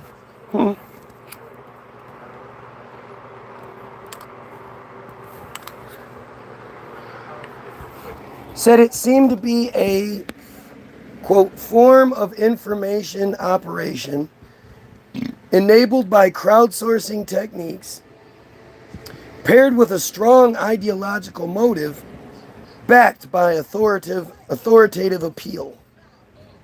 In other words, an attempt to manipulate online media with the help of a large number of ideological volunteers. Despite early hiccups, it could be the future of Israel's online efforts to improve its international image. The Ministry of Strategic Affairs has been embracing secretive, data-focused programs in its efforts against BDS. Initiatives in cyberspace seem likely to increase. I mean, again, what about a secret organization that uses shady tactics to manipulate public opinion? Sounds like a good thing. Sounds like the truth.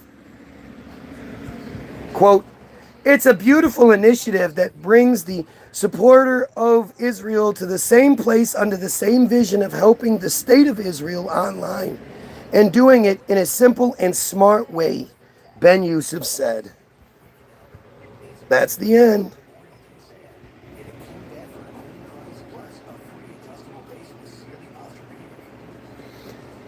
It's just fucking crazy. Here's another article from June 4th, 2017, combating BDS with the push of a button in the Jerusalem Post. Ooh, I have to read that one, just not today. I feel like you would be really great in the neighborhood. Well, I am. As long as you're not a fucking pedophile or a fucking weirdo. No, I'm a really great fucking neighbor. I'm a really great human being, despite what my wife may say. Anyway, I'm gone on way longer than I wanted to. I just, when you get started and you find something, you gotta take it to the end. And isn't it interesting how nothing about that made me look bad, made me look crazy, and apparently it upset Israel, the act.il bots that are here, so much that they showed their cards over and over again. Oh, they called the police. Oh yeah, they called the police for my threatening their life. They'll be here Shortly. Says the guy who thinks that raping children is an act of God. 4 hours. Well, he didn't. When I asked him what police he called, he didn't bother to say it. He didn't have that answer on the ready.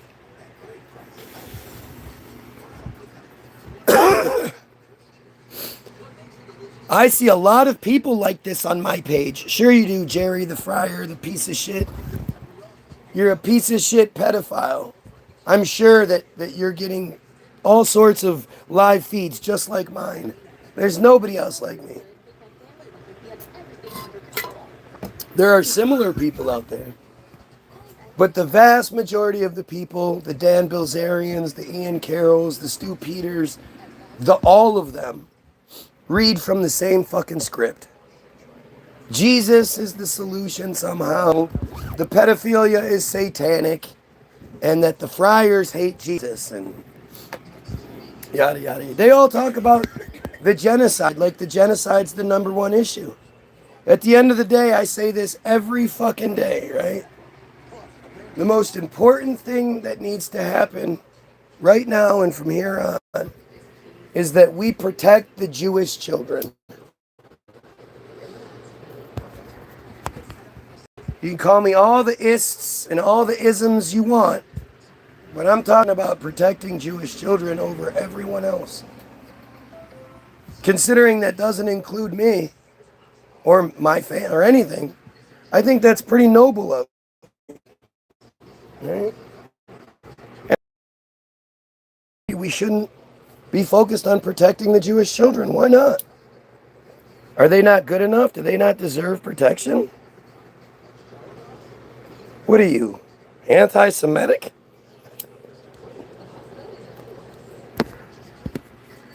I mean, we all know you friars are all anti-Semitic. You hate Semitic people. 95% of the friars tested did not have Semitic DNA. Just ignore him, Jerry. He needs his meds, says the guy who thinks raping children is an act of God. It's akin to a poke in the eye. Remember, they all have these micro penises. All of them. Why do you think you never hear about any friars like laying the pipe down and shit? How many porn stars? The only porn star I ever knew that was friar was ugly ass troll the hedgehog Ron Jeremy. They had to use Ron Jeremy because he was the only one that had a big old schwanz. And his shit was all fucked up and it was all lumpy and misshapen and shit. Just like him. He looked like the critic. He's gross. So gross. But they didn't have like a good looking guy or anything like that because none of them have fucking... They're all working with micro penises. That's why, again, the Talmud says that when it's a child under 3 years and 1 day, it's like a poke in the eye. Poke in the eye. Because they know, at least they think, they're not actually doing anything with that little tiny thing.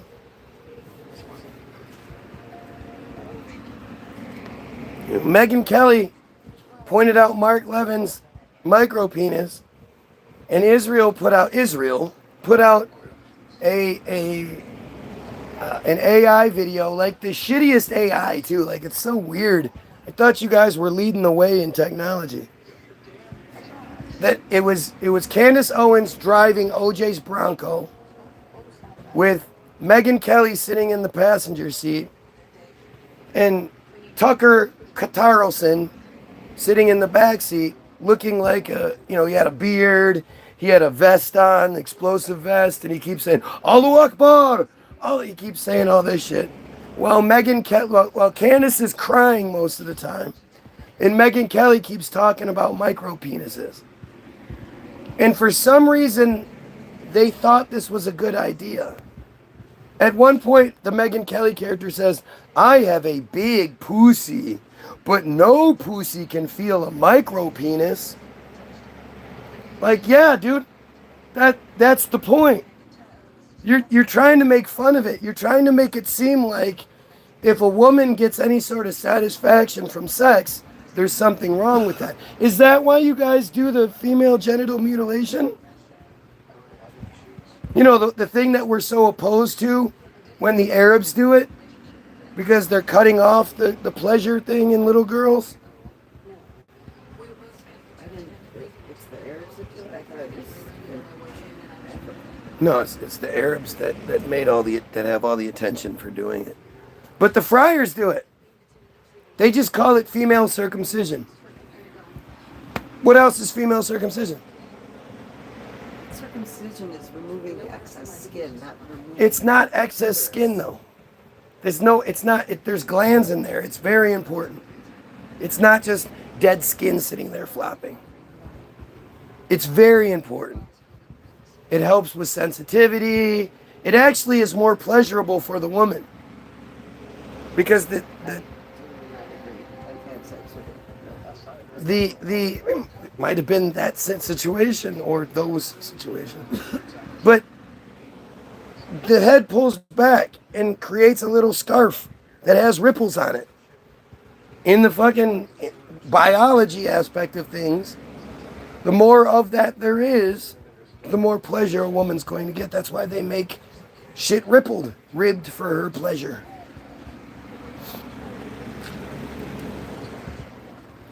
And, the only reason you don't like it is because you've been brainwashed by friar fucking propaganda.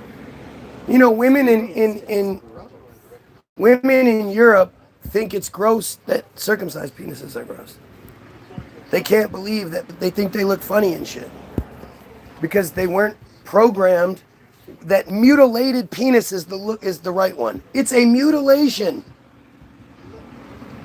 It's not like, just the nip and tuck, just clean things up a little bit. It's a mutilation. I mean, it's just so fucked up. And really, the only reason we do it is to mark ourselves as friar slaves, friar property.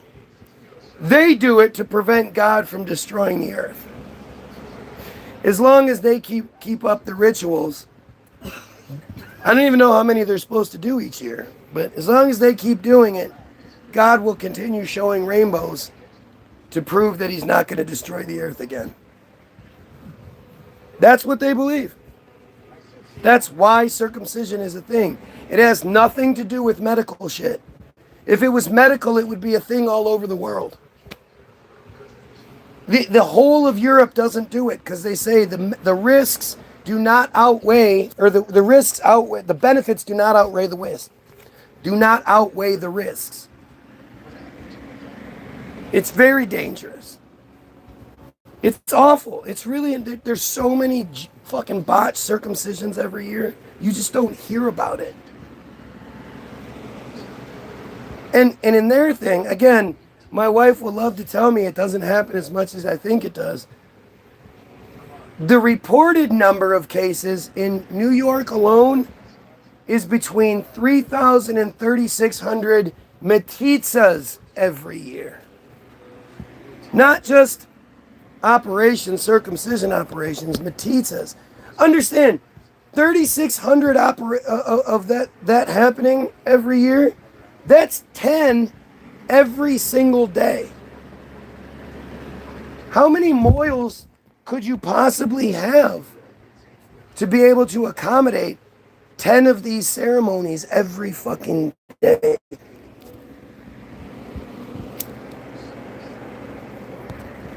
You got to include drive time, right?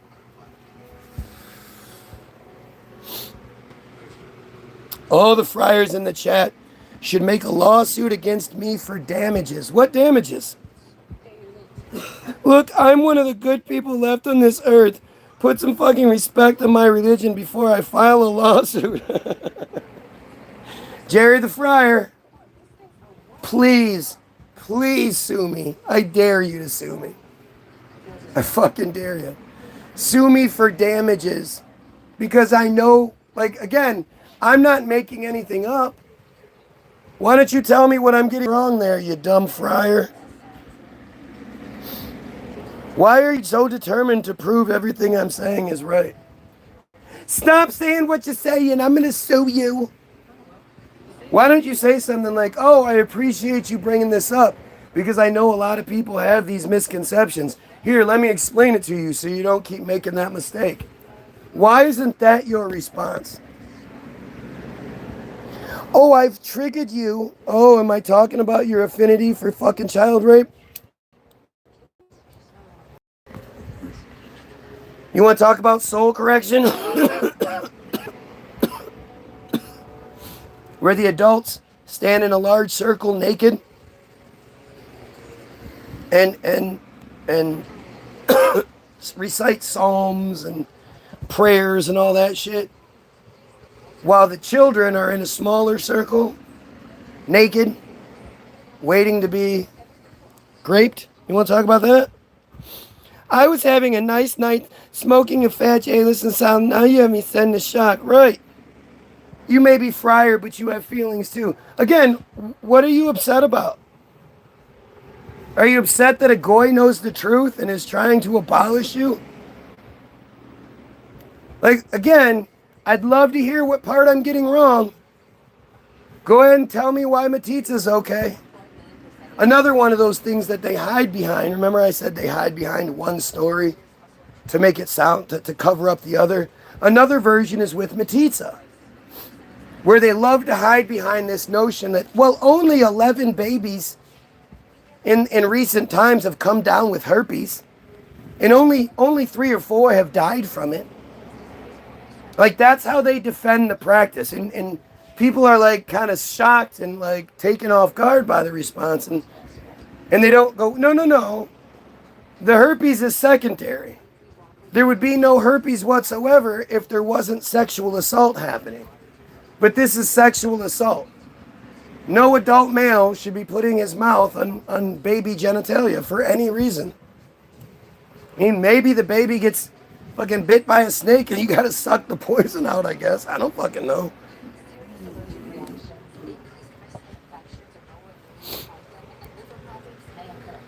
I just laugh at that sort of crap. Same likely they spitting whenever they see a Christian. Right, they spit on people. They're disgusting.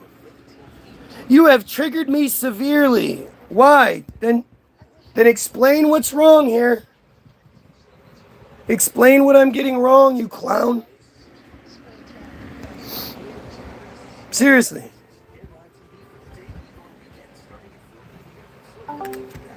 What is Israel Hayom?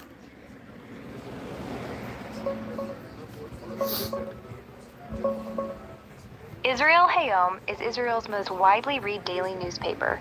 It's a free Hebrew tabloid that launched in 2007, owned by Miriam Adelson. It has a clear right-wing editorial stance and focuses heavily on national security. They also run an English website at israelhayom.com. As far as it goes, is it any sort of negative thing for Israel, or is it a pro-Israel newspaper? It's very pro-Israel, especially from a right-wing perspective.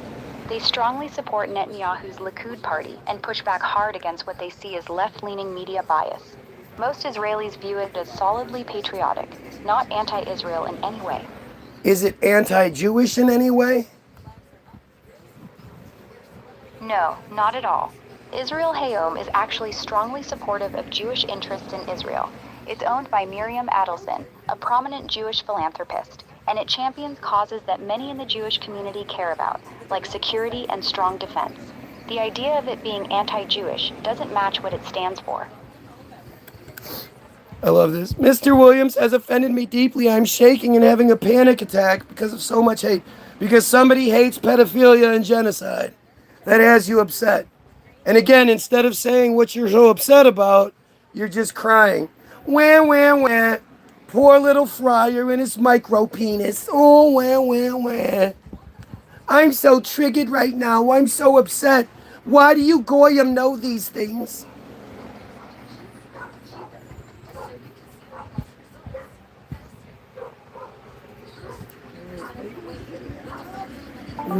What is the bottom of darkness?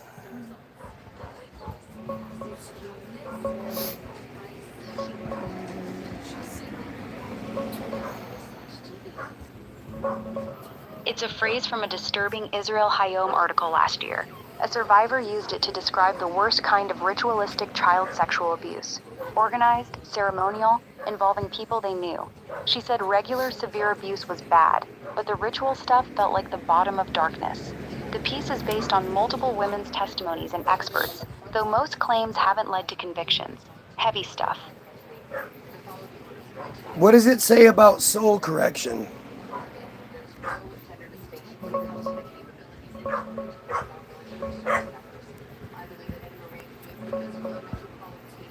The article says the abusers called these ceremonies soul correction. They'd gather after a Torah lesson, stand naked in a circle with the kids in the middle, recite psalms, and then abuse them.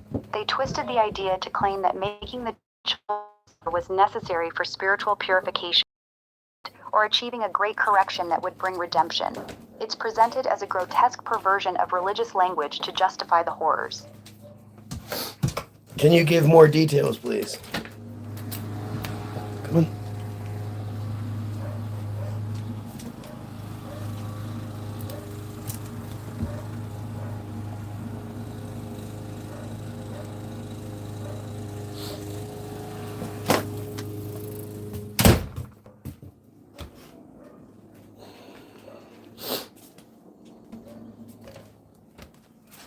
Go. Get him, go.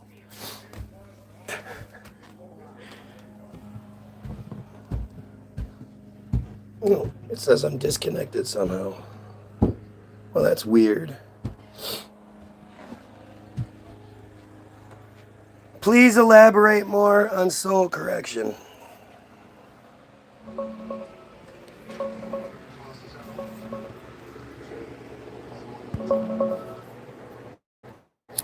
According to the Israel Hayom article, the abusers called these ceremonies soul correction. They'd finish a Torah lesson, then parents and kids would gather. Everyone stood naked in a circle, psalms and singing verses while lighting candles, with the children placed naked in the center.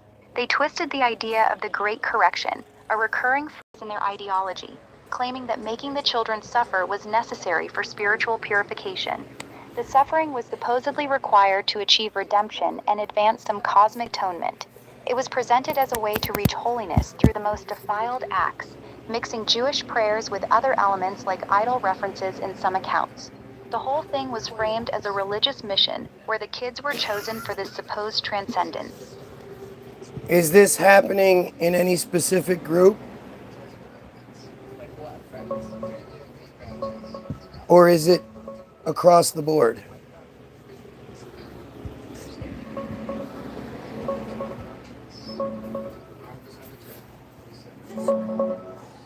It's mostly reported in religious communities, bought ultra-Orthodox and religious Zionist groups. The ceremonies often involve rabbis, Torah lessons beforehand, and families from those circles. The article says it's not limited to one specific sect or neighborhood, but shows up across different religious areas in Israel, from settlements to certain Jerusalem neighborhoods. It's presented as organized groups within those communities, not something happening broadly in secular society. Does it happen in secular society?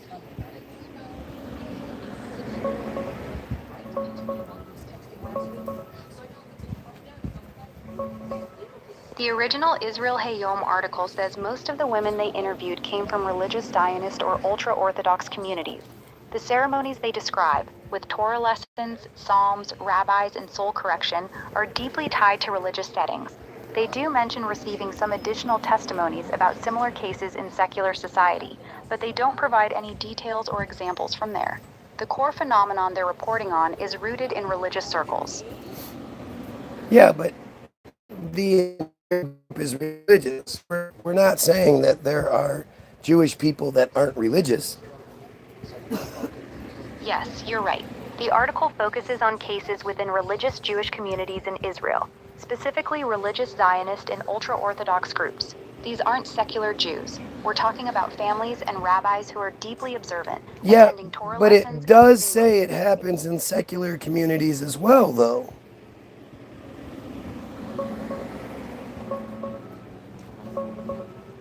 Yeah, the article does say that. It notes that while most of the women they interviewed came from religious Zionist or ultra-Orthodox communities, Shoshabit, the investigative outlet, received additional testimonies about similar cases in secular society too. They stress it's not limited to one sector. That said, they give no details or examples from the secular side. All the specific descriptions, like the soul correction ceremonies with psalms and rabbis, come from the religious cases. Yeah, but when you look at the article, you can understand that most of the cases are probably covered up, and or the people don't even bother to report it because they know that the cases will just be covered up.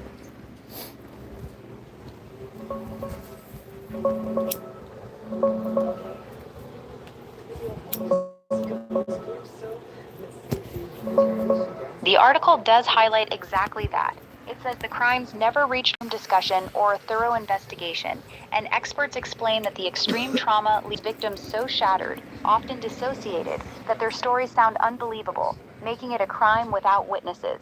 In tight religious communities, there's strong pressure to stay silent because abusers are often respected insiders like rabbis or family members, and fighting an entire community is incredibly difficult.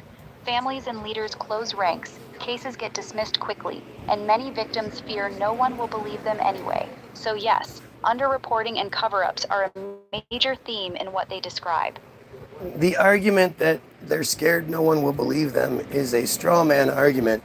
There's not a single parent out there that should, as far as parents go, not believe their kid when their kid tells them they were abused, especially when the abuse fits such a consistent pattern that has happened for decades.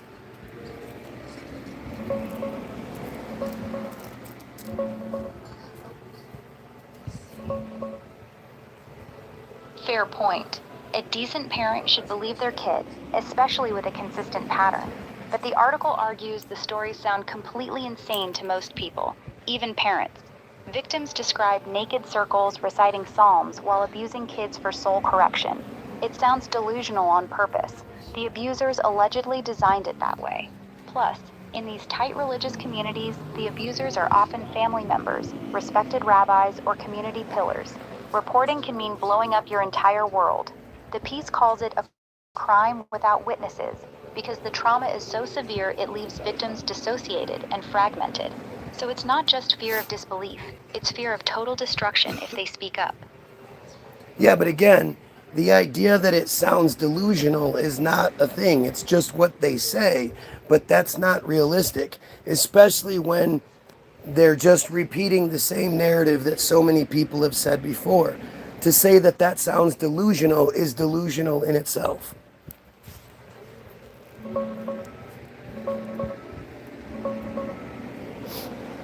The article actually addresses this directly. One victim says the hardest part is that when you describe these ceremonies, people think you're crazy because of how bizarre and ritualistic they sound. And experts quoted in the piece claim the abusers deliberately made the acts so extreme and illogical on purpose, so that if a child ever spoke up, their story would sound completely delusional. You're right that the pattern is consistent across multiple women who didn't know each other. The article stresses that the same phrases like soul correction and great correction keep coming up, but the investigators argue Yeah, the but very strange this has use of been reported for decades, and it's the exact same story every single time. So any idea that children are just making up the same story over and over again is as stupid as thinking that all of the victimizers are just having the same intuition. No, it's what it is. And the abuse comes even further when somebody says it's delusional when it's obvious. That just sounds like more cover up to me.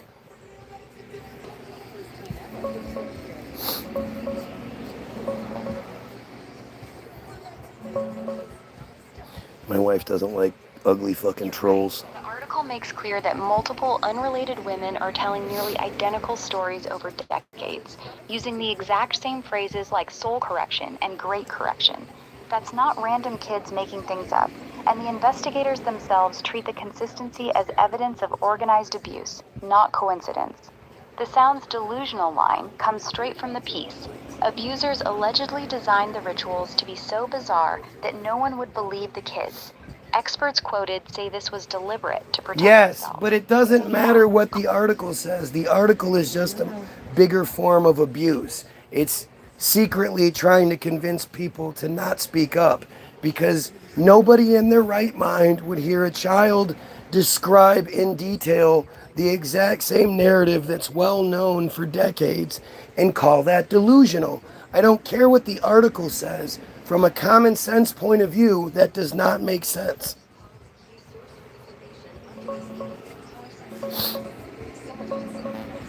Oh, you're disgusting. You guys look disgusting. Your entire look is just gross. That's why no one likes you. That's why you guys have to focus on little girls.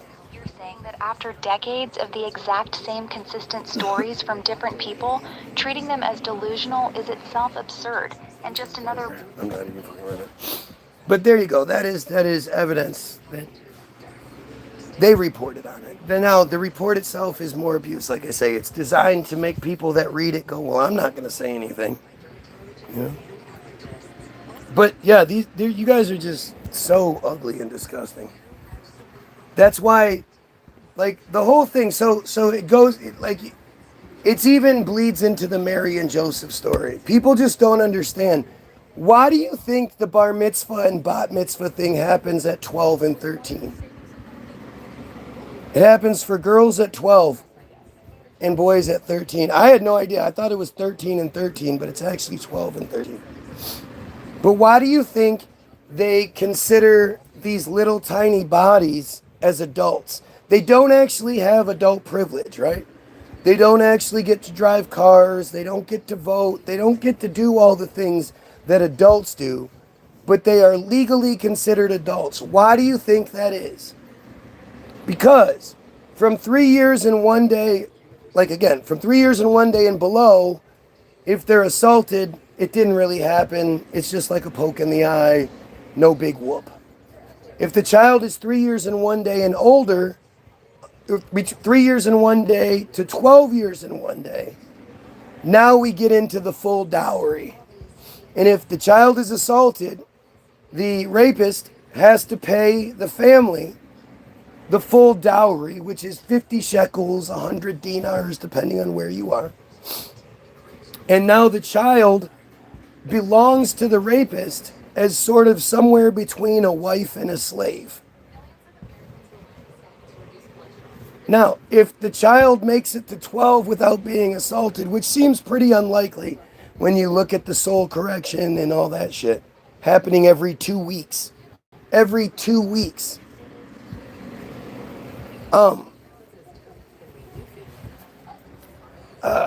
If they make it to 12, now they become betrothed, and they can probably be betrothed earlier. But basically, like in Rabbi Shmuly's case, his father was 10 years older than his mother, which is just gross.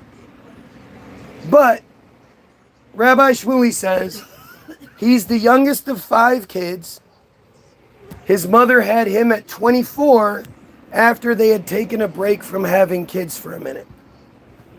So you would assume he was at least 3 years younger than his next oldest sibling, which would make his mom 21 when she had her 4th kid. Now, when you start, the idea that a woman is going to have 4 kids right in a row without any break in between is almost impossible. You might accidentally get pregnant twice, but you don't really hear about Irish triplets running around, do you? But if you consider that each pregnancy is 2 years, basically get pregnant, 10 months later have the baby, there's a gap there. Nobody is having 4 kids in 5 years. More like 8 years or so.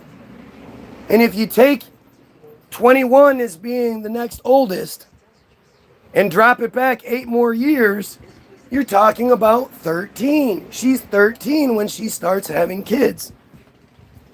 It actually bleeds into the Bible. Haven't you ever wondered why Mary and Joseph were supposedly together, but Mary was a virgin?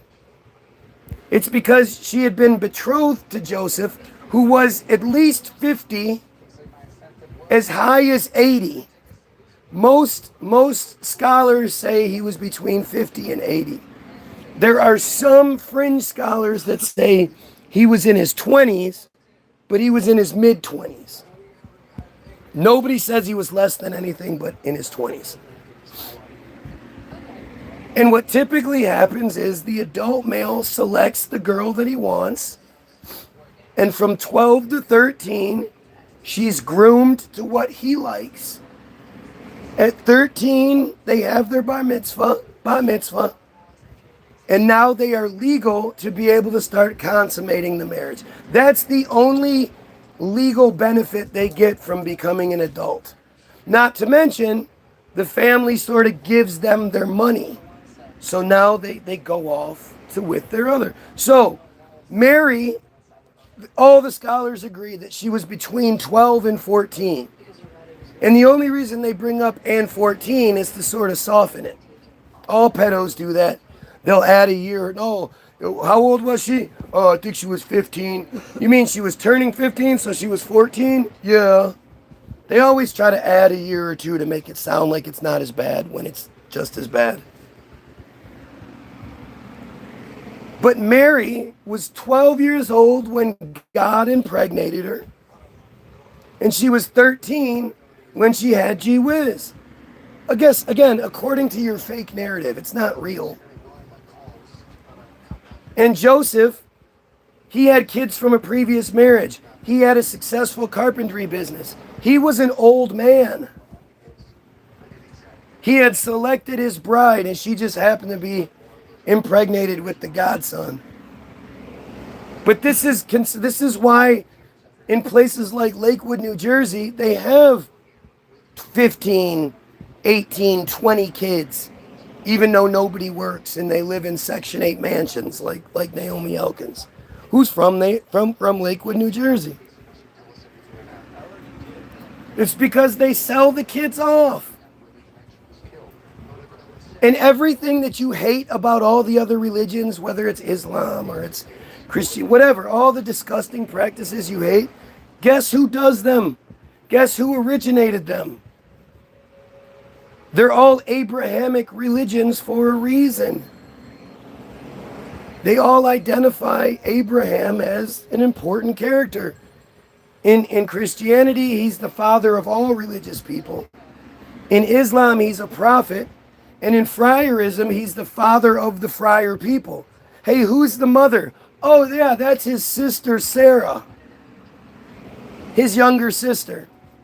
She was Sarai, just like he was Abram, until he built one of those God phones that only they could build out in the middle of nowhere so nobody else could see it. He built a God phone. God was like, hey, all this from here to here is yours, and by the way, you're going to have a child. And he was like, what are you talking about, God? We're both in our 90s. There's no way she's going to have a child.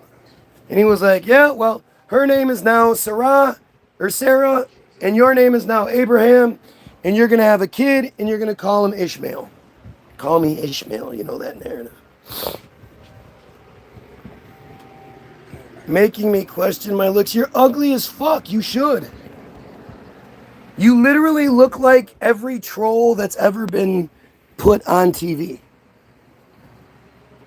You're just disgusting. And you have a micro penis. We know that 100%, without a shadow of a doubt, you have a micro penis. I feel bad for any female that has to not only smell you, but have you fucking rubbing on them and spuging on them. Ugh, so gross. That will never ever know what it's like to have an orgasm. But her orgasms don't matter anyway, right? You guys are nasty. And you can say, oh, I'm not a friar that participates in that shit. Well, do you actively try to expose it and eliminate it? When you come across someone like me that's talking about it, do you support that person or do you fight against that person? And any of you that wants to show me the active friar group that is demanding an end to metzitzia and circumcision, I'd love to see them. I'd love to know who that is.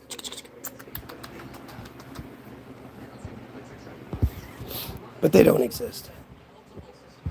They don't exist. So anyway, way too long.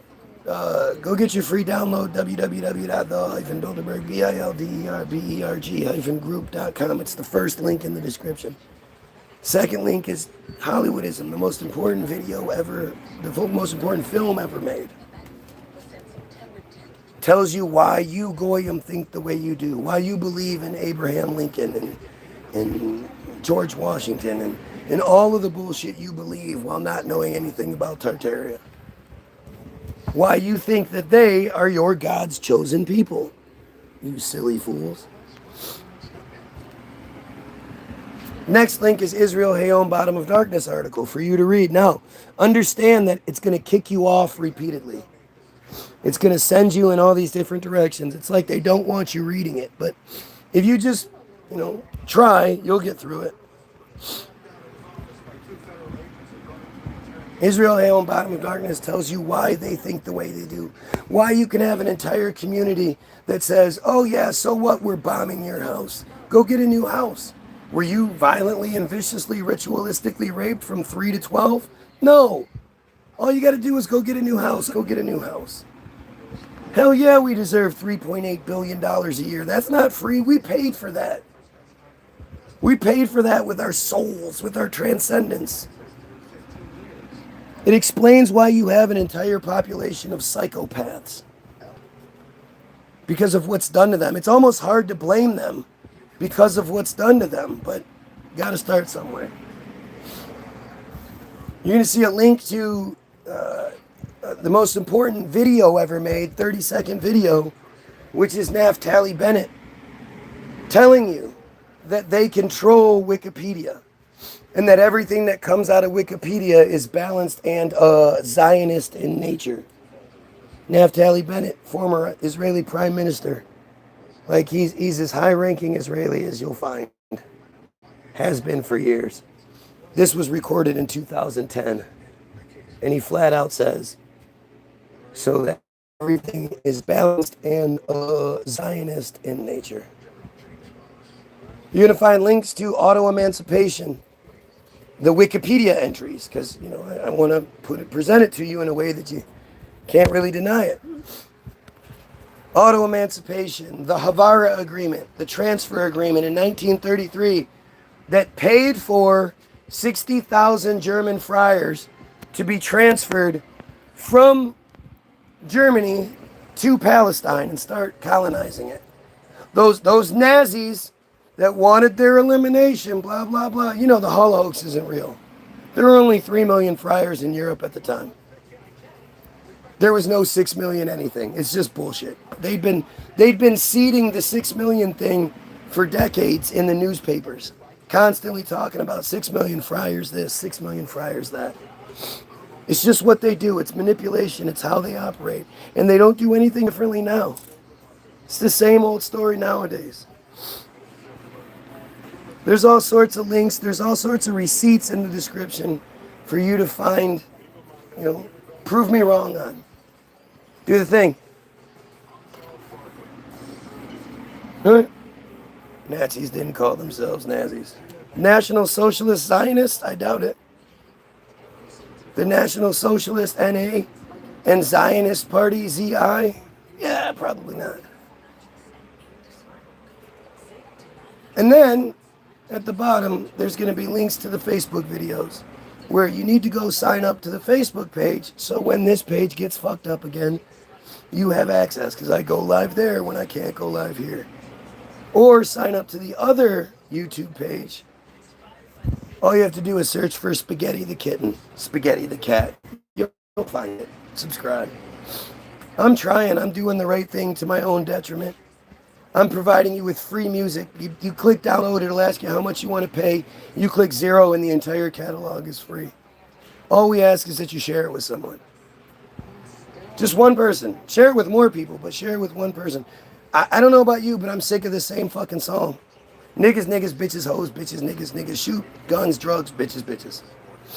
I want songs that make me feel, and protest songs and inspire me and encourage me and touch me on the inside, right? I want that. I don't want the same old, same, just fucking fugazi shit. going through even the best guys like Kendrick. Eminem's the GOAT, no doubt, but Kendrick's considered this lyrical genius who actually says things. It's all shit. The only reason you know about somebody is because they play along. If they don't play along, you never hear about them unless you stumble across it like me. Or somebody's good enough to share TBG with you. So go check everything out. Go subscribe where you need to subscribe. Have yourself a wonderful day. And you pedophiles, most importantly, you pedophiles, fucking kill yourself. Wait for it. Yeah, I wonder where Matt is. See ya.